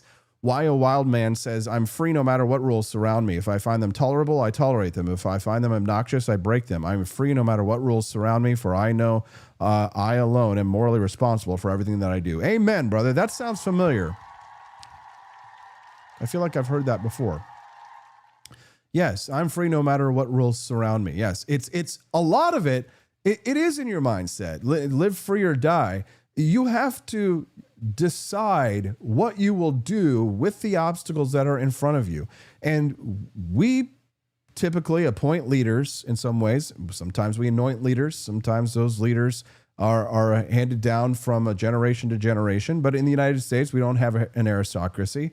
So 9 out of 10 of our leaders are appointed by we the people, or chosen to be leaders by their communities and supported by, clicks and views and financial contributions, awarded with jobs at think tanks, etc. Who are our leaders? Who do we decide to be our leaders and to put out front? Right? If you see where the leadership is, you can see where the movement is headed. You can see where the country is headed to a large extent. Now, that doesn't necessarily signal all good things for the right. Right now, we don't have really good, strong leadership other than perhaps save Donald Trump and a few other people that I could point to and say are doing a fairly good job. We are to some extent bereft. All right. So what does that mean? That means that we're going to have to step up and be leaders. So I'm telling you right now, if you're listening to the Wake Up America show and you're feeling demoralized by the results, one, remember that is deliberate, that it's meant to demoralize you, and it's to get you to step back and say, I'm done with it, I'm through with it, throw in the towel. It's the worst possible time to do this, right? Because the rest of us are surging for the counterattack, because we're not going to wait around for the Zoran Mamdanis to get elected in Missouri. Oh, hell no. We're going to fortify, we're going to sandbag our states. I don't know about you. As for me and my house, we will serve the Lord. As for me and my house, we're going to keep the torch lit at the Petersen house. And when the zombies come, they're going to find us locked away in a nice little bunker with plenty of food, plenty of guns, and plenty of ammunition. So if you can work, you can stay. You don't work, you don't eat. As for me and my house, we will serve liberty. So you have to live free. You have to build up the mindset of living free. You have to remember that freedom is an act of rebellion, that if you live free, then people are going to notice. People are going to react to the way that you're living, because, God, I can't tell you, in all my life, from the first part of my life, I was a little bit of a goody two-shoes, and then I kind of realized the game is rigged against the good guys, the people who are always the do-gooders and all that stuff. Like, unless you're a fake do-gooder, the game is rigged in favor of the fake do-gooders, not the real do-gooders, unfortunately. So you got to realize how the game is played. And in order to survive in this world, if you're a nice guy and you're a guy, you're screwed. You got to be mean. You got to toughen yourself. You got to have a little bit of an edge. You got to have a little bit of bite. You got to sharpen your claws and your canines a little bit in order to win in life and be a man, and to do more than live an unexamined life, to live a life that's examined. If you want to live a life where kings and queens of the future will read your Wikipedia page and say, damn, he lived. He existed. There was a human being. There was a record of their life. And that the second death that comes, when the last person on earth, sometime in the future, whispers the name Drew Van Runkle, damn it was 1,000 years. 1,000 years from now, they'll say their names: Drew Van Runkle, Y.O. Wildman, BB for Liberty, Saint Selma, and all of the names of the wonderful people here on the Wake Up America show. Will they remember your names? You have to step up. You have to, when other people are not confident, that's the time. When other people are down, that's the time to be confident. When other people are confident, that's the time to run and sell your assets and get the hell out of town, because Warren Buffett says, when people are greedy, pull back. When people are fearful, be greedy.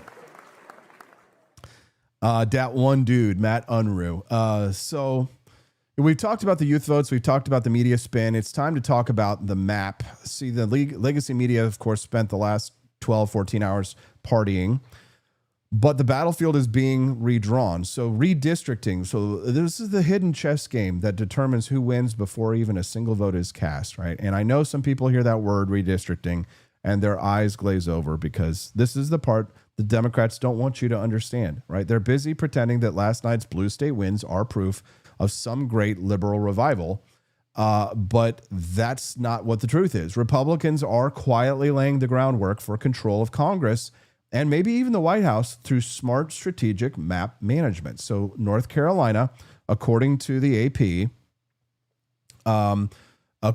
just 2 weeks ago, Republican leaders there are preparing for another redraw of their state's congressional districts. They hold 10 of the state's 14 seats, and now they're eyeing number 11. So the district in play is North Carolina's 1st district, held by Democrat Don Davis. And this is not a minor adjustment, right? This is how you build a majority. Okay. In Utah, Republican lawmakers passed a new map that would secure all 4 of their congressional seats for the GOP, even after a judge ruled that the old map violated their state's constitution. The Washington Post says that's controversial. You know what I call that? Playing to win. Who gives a shit what that judge has to say? Because you know why? Because we're going to have an election next year. And you know what we're going to do? We're going to elect Republicans. We're going to send them. No. We're not going to let you stand in the way and let some local activist judge take away our liberties. We're going to fight this game, and we're going to score some touchdowns, damn it. We're going to win. We're going to win. And I'm going to drag some of you kicking and screaming behind me, and in the end, you will thank me, because I will give you and your children and their grandchildren power and money. And first you get the power, and then you get the money, and then you get the women. All right, guys. Enjoy the bonus content. I'm going to go get Cliff Maloney to react to this. Was it a disaster, or is it just the beginning, the next phase? Visit the Grift Shop at forlibertyshop.com. Buy a box of Founding Flavors coffee. Thank you to Evan, who became a $17.76 a month Patriot today. Bonus content unlocked. Enjoy it. Zohran Mamdani has won New York City's mayoral election. The self-described democratic socialist has promised New Yorkers a cornucopia of policies, programs, and services. There's ample reason to believe that his plans will backfire and that New York taxpayers won't be able to cash the checks that Mamdani is writing on their behalf. Freezing the rent. Mamdani's signature campaign promise was to freeze the rent for more than 2 million tenants living in rent-controlled housing. But the city's cost of living has grown unabated despite decades of rent control, which, coupled with restrictive zoning, has made the city's housing shortage worse. $30 minimum wage. There's good reason for New Yorkers to be skeptical of Mamdani's plan to raise the minimum wage. When the city raised the minimum wage to $15 an hour in 2018, the predictable result was increased unemployment and black markets in labor. Nearly doubling the current minimum wage of $16.50 by 2030 would produce similar consequences. Free buses. On the campaign trail, Mamdani promised to eliminate the fare on every city bus to make them fast and free. The plan would cost taxpayers $600 million, $800 million annually and likely result in slower speeds, which is what happened when the city piloted 5 fare-free bus lines in 2023 and 2024. Government-run grocery stores. Mamdani has proposed not-for-profit, government-run grocery stores, subsidized to the tune of $140 million a year, to reduce prices at the checkout counter. New York's grocery stores, like others across the country, operate on razor-thin margins. The profit motive isn't to blame for high grocery prices. Inflation and supply chain disruptions are. Universal daycare. To prevent an exodus of families struggling to afford childcare, Zohran wants to offer free childcare to children 6 weeks to 5 years old. Mamdani's state-run daycares would cost taxpayers, including parents who work part-time or stay at home to take care of their children themselves, an estimated $6 billion annually. $5 billion corporate tax. Naturally, Mamdani promises that you won't pay for his multi-billion-dollar programs. Greedy corporations will. If Mamdani manages to convince state lawmakers to increase the city's corporate tax rate from 7.5% to 11.5%, New Yorkers should expect companies to reduce salaries, benefits, and headcount to remain in business. Some might opt to abandon the city altogether, leaving the taxpayers of the People's Republic of New York to foot the bill for their socialist utopia. Only time will tell if Mamdani can actually pass his socialist schemes. But if they are implemented, they're likely to drive producers out of the city, make goods and services more expensive, and reduce the revenue available to fund the largesse he promises. I think he missed an opportunity. I think the Mamdani that we saw on the campaign trail, who was a lot more calm, who was a lot warmer, who was a lot more embracing, was not present in that speech. And I think that Mamdani is the one you need to hear from tonight. There are a lot of people trying to figure out, can I get on this train with him or not? Is he going to include me? Is he going to be more of a class warrior even in office? I think he missed a chance tonight to open up and bring more people into the tent. I think his tone was sharp. I think he was using the microphone in a way that he was almost yelling. And that's not the Mamdani that we've seen on TikTok and the great interviews and stuff like that. So I felt like there's a little bit of a character switch here where the warm, open, embracing guy that's close to working people was not on stage tonight, and there was some other voice on stage. That said, he's very young, and he just pulled off something that's very, very difficult. And I wouldn't write him off, but I think he missed an opportunity to open himself up tonight, and I think that will probably cost the true face of Mamdani came out last night, acknowledged there by even CNN's Van Jones. Welcome to the Wake Up America show. I'm your host, Austin Petersen. Glad and thankful to have you here. Click the like button if you haven't already. We'd be grateful to have you be a regular guest of the show. If you click the follow button as well, you're going to get more great news, clips, stay informed, find out what's happening in the morning, maybe have a little laugh. Let me tell you something. When you drop a Rumble rant on the show, you're not just helping the show. You're actually investing in your own influence here. You're buying a seat at the table, which is, of course, legitimate. I believe that dollars are democracy after all. Vote with your dollars. Your comments, of course, get priority. Your name shows up on the screen and will help, of course, helps us to decide what to talk about next. So corporate media doesn't listen to you, but I do. So every rant you send pushes back against what the gatekeepers want you to believe and amplifies your voice in front of my national audience. So don't just watch history happen. Write your name on it. Hit that rant button and make this show yours. The Wake Up America show is waiting for our friend Cliff Maloney. He's supposed to join us live in just a minute. Don't see him just yet. Whoa, yeah. If he does show up, then I will put him on. If he doesn't show up, well, then it's just you and I sharing our love together. We'll be a friend. Just you and I.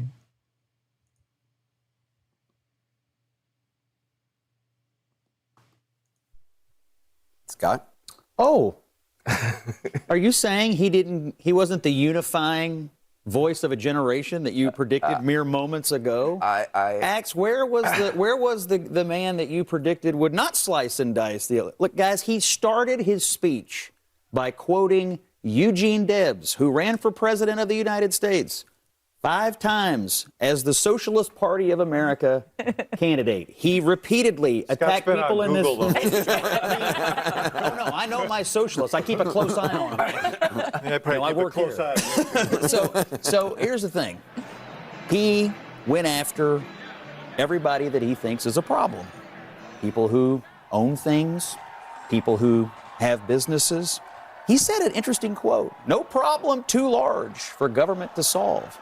Or too small, important. And so when you think of the world that way, that every problem, no matter how small or how large, is something for government to do, let me just decipher this for you. Tax increases as far as the eye can see, which means the people who need to provide jobs to the young people that you say need jobs are going to flee as quickly as they possibly can. I think this was a divisive speech, and he clearly sees the world in terms of the people who are oppressing you and the oppressed. And he said the oppressed are now in City Hall. Yeah, right, for sure. So according to the University of Virginia Center for Politics, Republicans have more plausible redistricting opportunities than Democrats right now. So the Cook Political Report agrees with this. It shows multiple states where GOP-controlled legislatures are in a position to expand their advantage before 2026. So in plain English, on the national level, at the moment, Republicans do have the upper hand. But here's the warning label on that. A good map doesn't win elections. It creates opportunities to win elections. You still have to seize it. So we still have to find candidates who can speak to their communities and not just echo national talking points or expect that a Trump endorsement is going to get them across the line. You can't just airlift in Fox News sound bites and expect the local farmers to relate, right? You have to have real grounded candidates. Hold on just one second. I'm just trying to be prepared in case Cliff Maloney does come in. So you have to have real grounded candidates who actually believe what they're saying, and you can't just expect that campaign slogans will get you across the line. So here's 3 lessons from last night. Focus where you can win. Stop wasting money trying to flip deep blue states, in my opinion. Maybe Cliff will differ if he shows up. Stop spend money trying to flip the deep blue states that have been voting Democrat since disco died. Focus your energy. You can tell by the way I move my walk, I'm a woman's man. No time to talk. You can ride, understand, because it's all right, it's okay. Whether you're a brother or whether you're a mother. I think we should focus our enemy where the ground is fertile. The suburbs of the Midwest, mountain states, the South, places where freedom still means something. Also, I think we need to build local infrastructure. You know, we lose winnable races because Republicans treat local politics like the off season. There is no off season. Democrats never stop organizing. They knock doors in the rain. They collect ballots by the trunkful. They treat it like a war. And we treat it like golf. And my next guest, who's going to join us live to say, I think, that very same thing, is a man who understands the 4-year campaign. He built the 4-year campaign. He's a man who, by virtue of the fact that he has the sweat of his own brow to survive as long in politics as somebody like Cliff Maloney has, and I've survived longer than him, you've got to have something different. And it's my opinion that perhaps we shouldn't be spending a lot of time and too much time, energy, and money in blue states, but maybe he disagrees. Maybe he saw something that we didn't see. It may not be a win for Republicans, but there are some silver linings in these clouds. And if there are, you know the man who's going to find them for you? It's going to be Cliff Maloney joining us live here now on the show. Hey, Cliff, how you doing, bud? I'm all right, AP. Very interesting night. Lots of lessons learned, lots to unpack, but we're analyzing the data, as they'd say, and we're going through it to see what we can learn. Now, you got to acknowledge the negatives. A communist was elected the mayor of New York City. That's terrible. It's terrifying, and I feel bad for everybody who lives there, who owns property. They showed that the people who voted for this Mamdani guy, Cliff, the most enthusiastic cohort of people were people who had been here for the last 10 years. So maybe the Cato Institute's Open Borders project is going to have to take a back seat in the future for what we're looking at if we want to survive, Cliff. But I want to know if you see any kind of trends in what happened in New Jersey and Virginia and New York City. Do you see any things that we should look out for, especially being liberty lovers like we are? Yeah, I mean, listen, your opening here of saying, should we be in blue states? I think that's a great question, right? I think we need to analyze that. I think the reason that we dove in on New Jersey is because based on a lot of the polling and based on a lot of the trends, things are heading in the right direction. Virginia is a bit of a different story. If you look at the trends in Virginia, I don't want to call anybody out, but a good friend of mine who is a elected official in Virginia, I kind of said, listen, it might be time to get the heck out of Dodge, right? I mean, the numbers there do not look promising. New Jersey's headed in the right direction, but let me drop 2 nuggets for you, because Jack Ciattarelli got over 120,000 more votes this cycle than he did 4 years ago. That was our win number. And what I mean by that is we thought if we could add 100,000 votes to his total, which is why I went on a bunch of shows and said, if roughly 3.2 million people vote, we think we'll be okay because the turnout will be high enough. Jack's going to win election day. Mikey Sherrill got over 400,000 more votes than Murphy did 4 years ago. That was my error. That was my mistake. And I'll own that, right? I don't mind coming on your show. I've done it before. Like, we got that one wrong. We did not expect her to overperform Murphy in a state where Jack Ciattarelli only lost by 84,000 votes. Now, a lot of people are going to pontificate on why. But I wanted to start with the actual numbers and where we were wrong. We were right in that we wanted Jack to get 100,000 more votes than he did 4 years ago. He did. He got 122,000 more. We were wrong in predicting that Sherrill would track and model to finish where Murphy did 4 years ago. Let me say this one more time. Sherrill got more than 400,000 votes over the amount that Murphy got 4 years ago. And so, yeah, people are going to talk about why. And you could have a million reasons. Was it pushback on Trump? Was it anger because of the government shutdown? Obviously, the idea of high electric bills didn't impact a lot of these New Jersey Democrats that showed up to vote. And look, the independents, I mean, we're going to have to look at a lot of the crosstests, but the independents really went not the way we thought they would based on the preliminary stuff. We thought we were going to win those at a very, very high clip on election day. But based on the first returns that came in, was kind of shocking because Dem turnout was record high.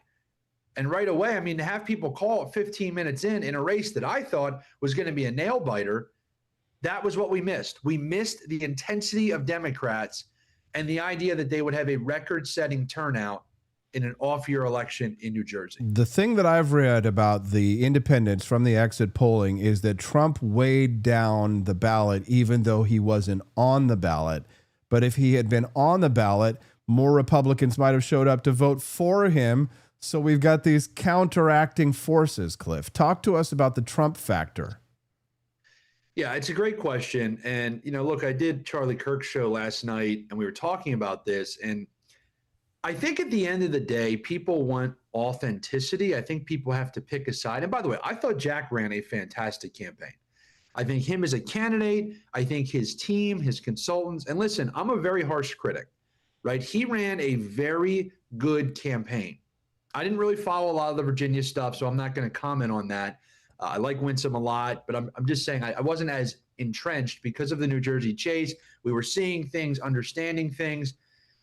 But I think at the end of the day, and this is a big question, but I think people need to be authentic, right? If you support something or someone, you need to go in on that.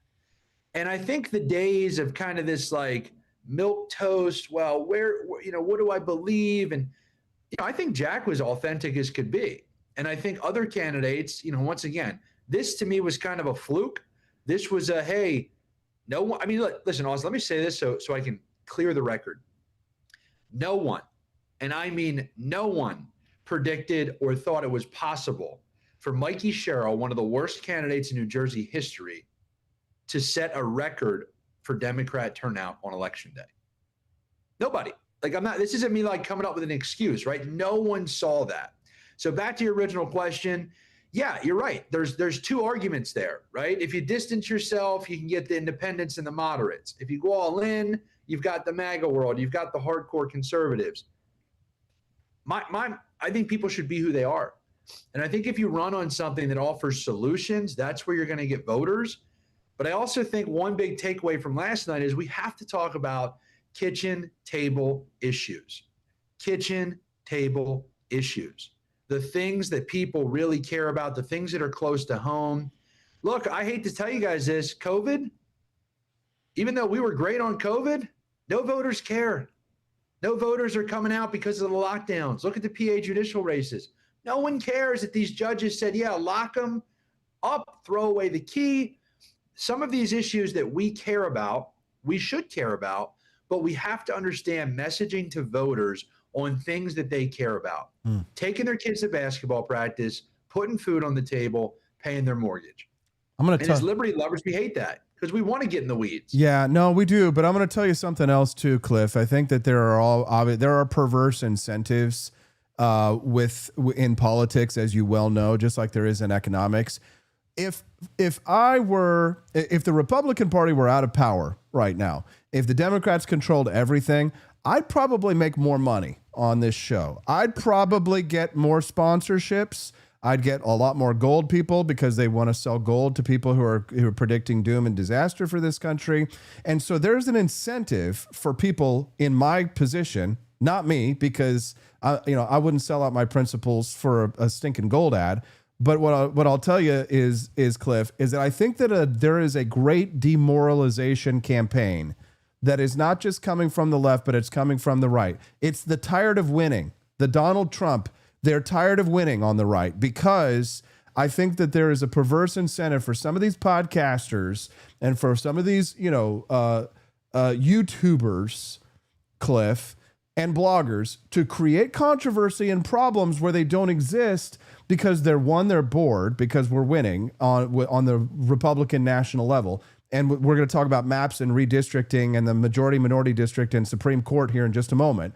But isn't there a problem that these distractions are because Trump has been, even though we could disagree with tariffs or different kitchen table issues, Trump's been doing a pretty damn good job. So people on the right are agitated because they're not getting the gold sponsorships that they would get if the Democrats are out of power. Am I on to something, Cliff, or am I off track?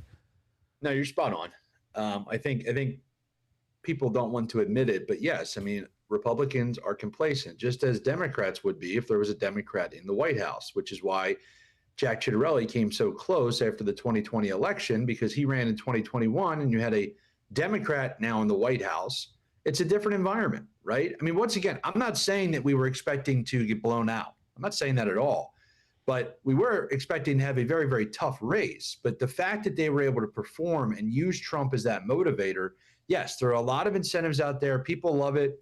I remember once somebody said to me, a political consultant, after Trump won, he said, "This is horrendous." I said, "Why?"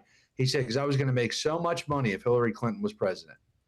And you're right, Austin. That is some of the deep-rooted political consultant rot that unfortunately drives a lot of things and a lot of the mindsets for kind of how voters react and how you motivate them.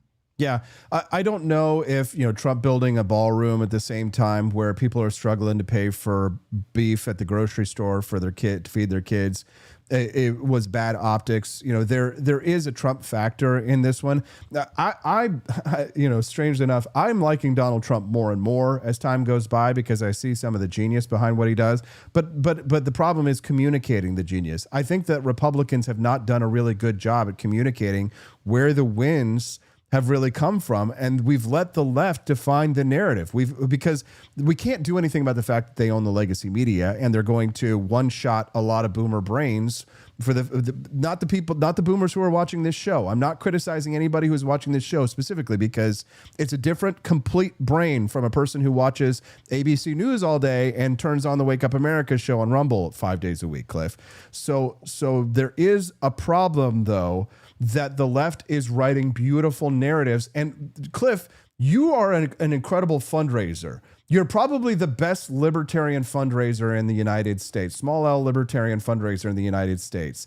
But isn't it a fact that the Democrats are pouring cash? Cliff, if this was a Democrat progressive talking show and I played up all the stuff, I was all for Zoran Mamdani. Don't you think that the Democrats would be pouring cash down my veins? And isn't it a fact, Cliff, that people like yourself and myself have to work our asses off every day to try and raise money for our causes? And isn't that a problem, Cliff, that we have to work so hard to get $1.50 when the Democrats are spending millions and millions on the next Che Guevara documentary, the 50th to appear on PBS? Am I right or am I right? No, you're right. You're 100% right. There's a group, Arabella, kind of as their conglomerate on the left. And here's the difference between groups on the left versus the right. On the left, they fund everything in January, 2 years out from the election. They have their budgets, they have their money, they can spread it out.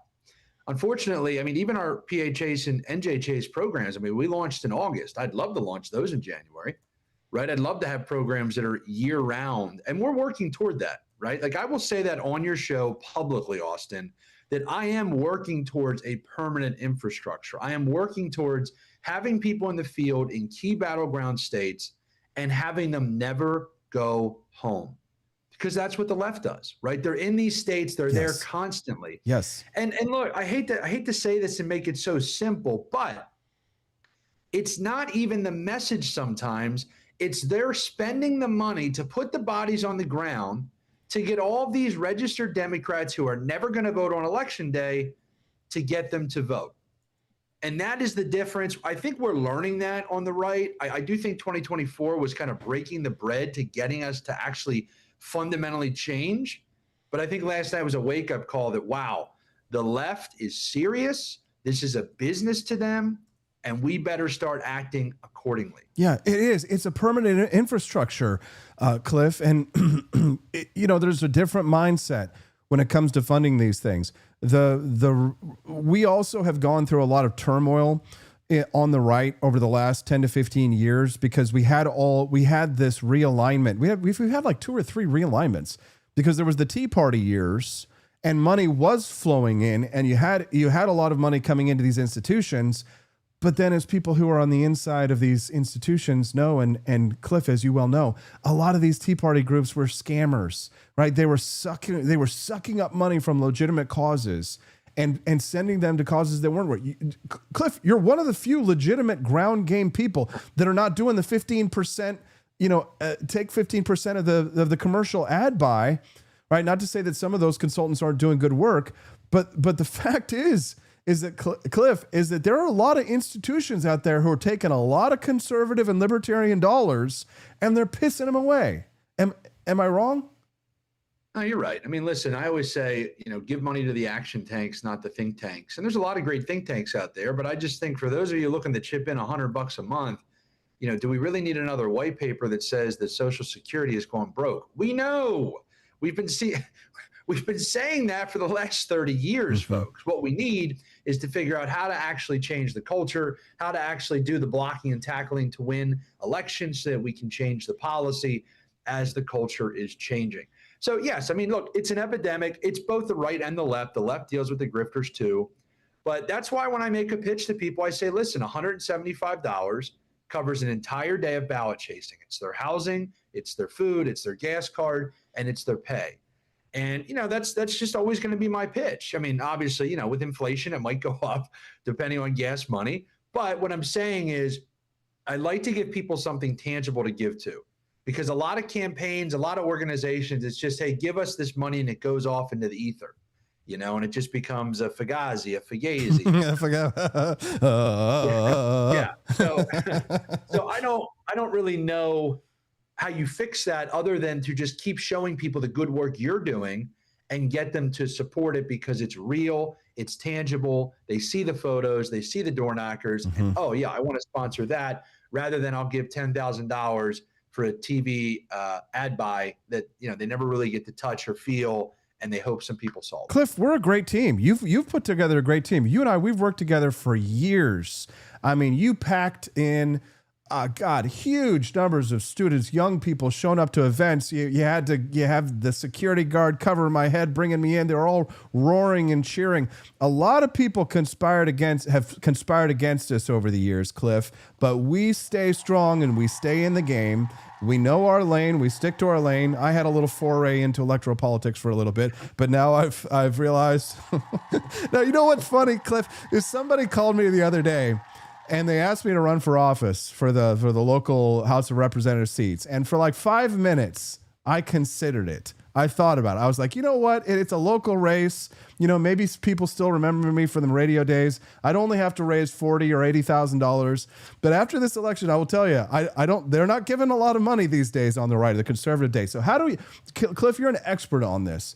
How do we, not just, $175 feeds a person for a day, but in terms of a massive mainstream large strategy, how do we get the dollars to win? It's a money game. How are we going to get the big dollars? Not just those micro transactions, but how are we going to get the big dollars that we need to win the big elections to ensure that the Pennsylvania Chase 2026, 2028 is going to be successful? Well, number one, I think that it is up to individuals to step up, to lead, and to do the work of fundraising. What does the work of fundraising look like? It is not sending emails, okay? It is not utilizing AI for low-dollar donors, although that can be profitable, and although certain people that I know are very good at that, the reality is fundraising is spending 300 days a year on the road, living in hotel rooms like the one I'm in right now, and banging down the doors of donors to set meetings and to make your pitch. And people always say, well, why is it that hard? I don't know, but I don't care. I'm not here to say it's supposed to be easy. If it was easy, everybody would be doing it. But you have competition. You have hundreds of thousands of candidates running for office that are asking for money. You have tens of thousands of organizations that are asking these same people for money. You have thousands of political PACs that are asking them for money. And so the trick is you have to go out and develop case studies. You have to be able to prove that your entire product is better than what the competitors are offering.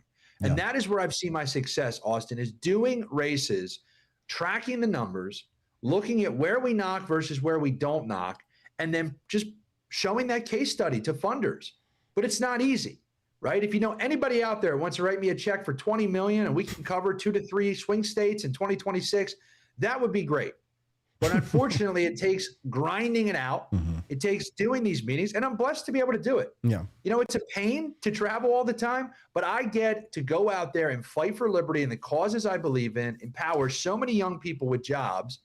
It's a blessing, and so I'm honored to do it. And you should be, and I'm honored to be your friend and to have worked with you and teamed up with you in many of these campaigns over the years. And I see it. You know, the thing is that I find with a lot of people, especially closer to our ideological sect, is that they don't ask. People aren't willing to ask. They aren't willing to do the necessary work to win. Even on a local level, I have started joining some of my local civic organizations. So I've started volunteering more in my local community, just trying to serve, just trying to do things in my community, try and help people, because I think the truth is that there's a psychological aspect to this too. It's not just money, Cliff, because, and I told the Colorado Libertarian Party this a few weeks ago when I went out there for their conference. I said, people don't care how much you know until they know how much you care. So to some extent, we've got to step up. You talk about stepping up and being leaders. You've got to demonstrate that you care about the people that you're trying to represent, or the people that you're trying to, be a mouthpiece for. And I try and live that way every day. I don't always succeed. Sometimes I say bad words, but I do. Let me give you one quick line that somebody said to me that changed my entire mindset on fundraising. Mm-hmm. They said, if you care about your cause, you'll raise the money. Yeah. If you don't raise the money, it means you don't care enough. Do better. And that really shook me to the core. And it's exactly what you're saying. Yeah. And for people that it's like, listen, do you want to win or not? The establishment asks people for money. The left asks people for money. You got to step up and compete with these people. So get over your pride and go out there. I've been told no 1 million times, but I've been told yes 1 million times. And if I wouldn't have asked 2 million times and faced all those rejections, I wouldn't have raised the money. I mean, these programs cost millions of dollars, but it's doing the sweat equity of getting out there, facing rejection. But it's so worth it when you get that one donor that says, hey, I'm going to come in, I'm going to partner with you. Let's do this. Yeah. Cliff, in the off season too, I think we need to do, and I would be more than happy to step up and even volunteer here in Missouri to lead some, potential candidate training classes, people, just talking a little social etiquette. How do you cut your knife and steak when you're at a donor dinner? How do you speak to people? Act normal, for the love of God, act normal. Shave the neck beard. Yeah. Shave the neck beard. I'll teach them some fashion, how to get a nice tie, how to show up for meetings, how to find out your local Republican Party's page, which is kind of weird. The Callaway Republican meeting website sucks. How do I get them? How do I get in touch with them? Well, I'll be more than happy to lead some of those things, and I'll do some of them free of charge. So please feel free to ask Cliff if you need me to step up. I'll step up and I'll do some volunteering for you. If more people will step up with me. If I can find one other person to say today in the chat that they'll either commit to stepping up and doing something and taking action in their community, or at a bare minimum, supporting what Cliff is doing financially, then I'll ask you to please do that today, because we cannot be demoralized and allow ourselves to be demoralized. Now is the time. Buy low, sell high. Cliff, where can people go to find out more about what you're doing, and where can people follow you for your work in the future? Absolutely. On X at Maloney, Maloney, and phase.com. We're back all in Pennsylvania, phase.com. Austin, appreciate you. Appreciate the audience. And let's get out there and make Liberty win. We're going to make Liberty win, Cliff. And if we do, it'll be thanks to people like you. Appreciate you, brother. You have a wonderful day.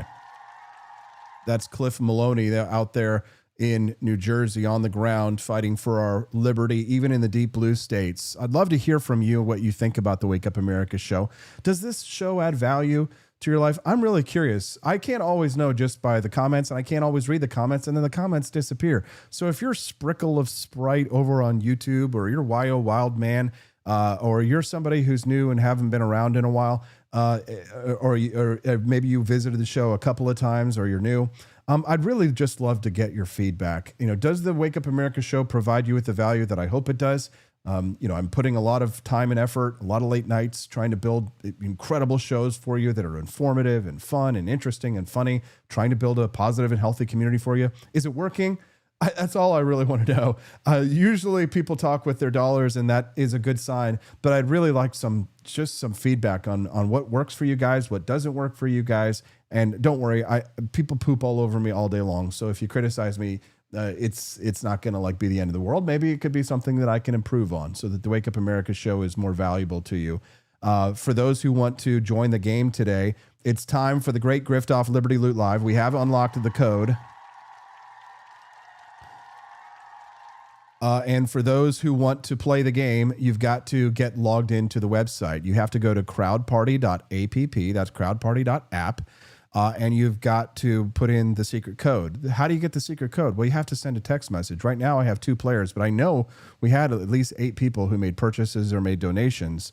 So I want you guys to send us a text if you made a contribution, 573-319-1586. That's 573-319-1586. Drew says he appreciates I'm not full of doom and gloom today. No, I've seen worse. I've seen much worse. But let's see, and let's make everybody's day, and let's have somebody win a prize today from the shop. forlibertyshop.com. That's forlibertyshop.com is the website for making purchases. Y.O. Wildman says it does, but I'll admit I like to see a comical co-host, preferably to a smartass. Well, what about both?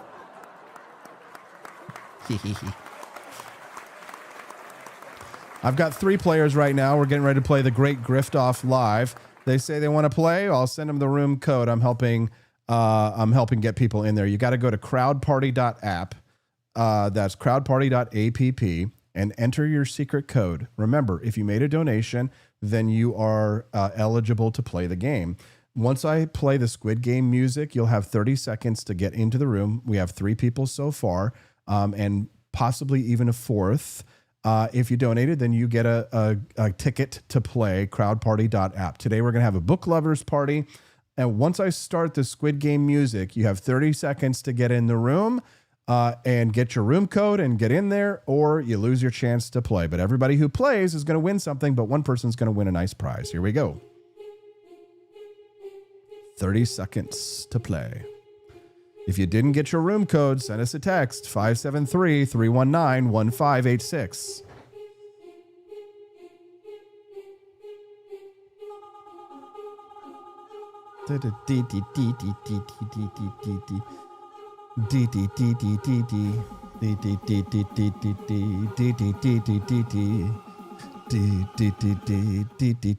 Amy J says she can't get in. Okay, Amy, I'm going to give you a grace. I'm going to give you a 30-second grace period.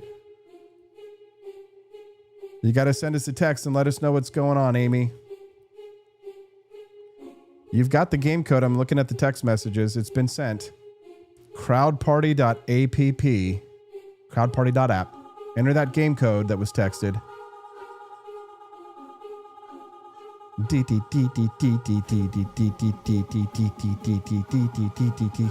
Oh, come on, Amy, get in there. I know you want to play. Amy, come on. There she is. We got her. Yes. The book lovers party will begin now. The Great Grift Off Liberty Loot Live is live. Agatha Christie is the best-selling author famous for writing books of what genre? Horror, romance, nonfiction, crime and mystery. Ooh, everybody got it. Crime and mystery. Nice job, guys. I never read an Agatha Christie book. Oh, Amy, she's like, I'm going to stomp everybody today. Remember, there's 12 rounds, still plenty of time for people to win. Which character in Frankenstein by Mary Shelley is Frankenstein? The monster, the medical student, or the orphan?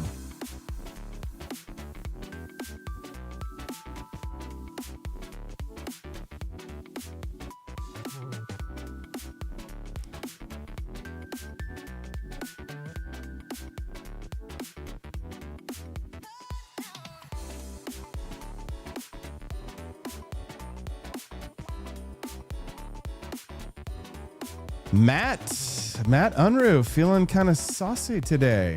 Oh, this is where you can come back. Do the matching pairs.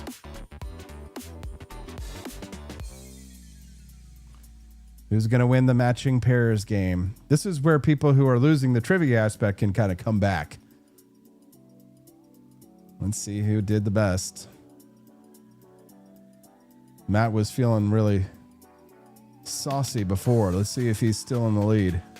Oh, he is. Matt, Siggy's mom, Amy Easley. Wow. Still a close game. Which book is this quote from? I Am Made of Memories. Wildfire, Icebreakers, The Song of Achilles, or Things We Left Behind. It's The Song of Achilles. One person got it. 4 people didn't. Whoever the one person was, maybe they guessed lucky. Matt, did you just guess lucky? Who is the author of the Red Queen series? Cassandra Clare, Lee Bardugo, Sarah Moss, or Victoria Aveyard? Victoria Aveyard. One person got it right. Oh, Matt. I don't know if Matt's just lucky. Maybe he's in a book club or something. In which place is the book To Kill a Mockingbird set? Houghton, Michigan. Galena, Illinois. Macomb, Alabama. 4 people got it right. Somebody said Rocheport, Missouri? Oh, wow. Siggy, Amy, and Dorian they're really fighting for first place. How many novels were written by Agatha Christie? 62, 86, 50, or 75? Damn. That's a lot of novels. How did I go my whole life without reading? Nobody got that one right. 75? How did Siggy's pop up there like that? Elizabeth Bennet is the character from which book? The Duke and I, Pride and Prejudice, Little Women, or The Great Gatsby? Pride and Prejudice. Damn. Never seen it. Siggy's mom. She's not going to let this happen. She's going to have something to say about it. Oh, this is tough. You can either win points or lose points. Will you accept the gift? Here we go. If you accepted it, well, then you won 300 points. Dorian Gray. Matt number 2. Nomad Johnny number 3. Dang, that one really shook it up, didn't it? What's the name of the memoir written by Michelle Obama in 2018? My Penis. Becoming. Know My Name. Oh, it's Becoming. Matt's not going to let Dorian Gray walk. Last round. Here we go. Which Harry Potter book is the best-selling of all in the series? The Chamber of Secrets, The Half-Blood Prince, Sorcerer's Stone, Deathly Hallows. One person got it right. Oh, let's see who it was. Dorian Gray. Whoa, that was... Dang, Dorian. We're going to send you a gift certificate to the Griff shop. Everybody's going to get a gift certificate, but Dorian Gray, he won a $25 gift card to the shop. Well done. Well done. Brad sent him a gift code for $25 to shop at forlibertyshop.com. Everybody's going to get a $5 gift card. Hope you guys have a wonderful day. Thanks so much for playing. Thanks so much for all your financial support, your contributions. Thanks for clicking like. Thanks for subscribing. And, of course, thanks for watching the Wake Up America show on the For Liberty Network. Don't forget, tonight we've got Liberty Tonight with Brian Piotr. See you then on the Wake Up. Bye, guys.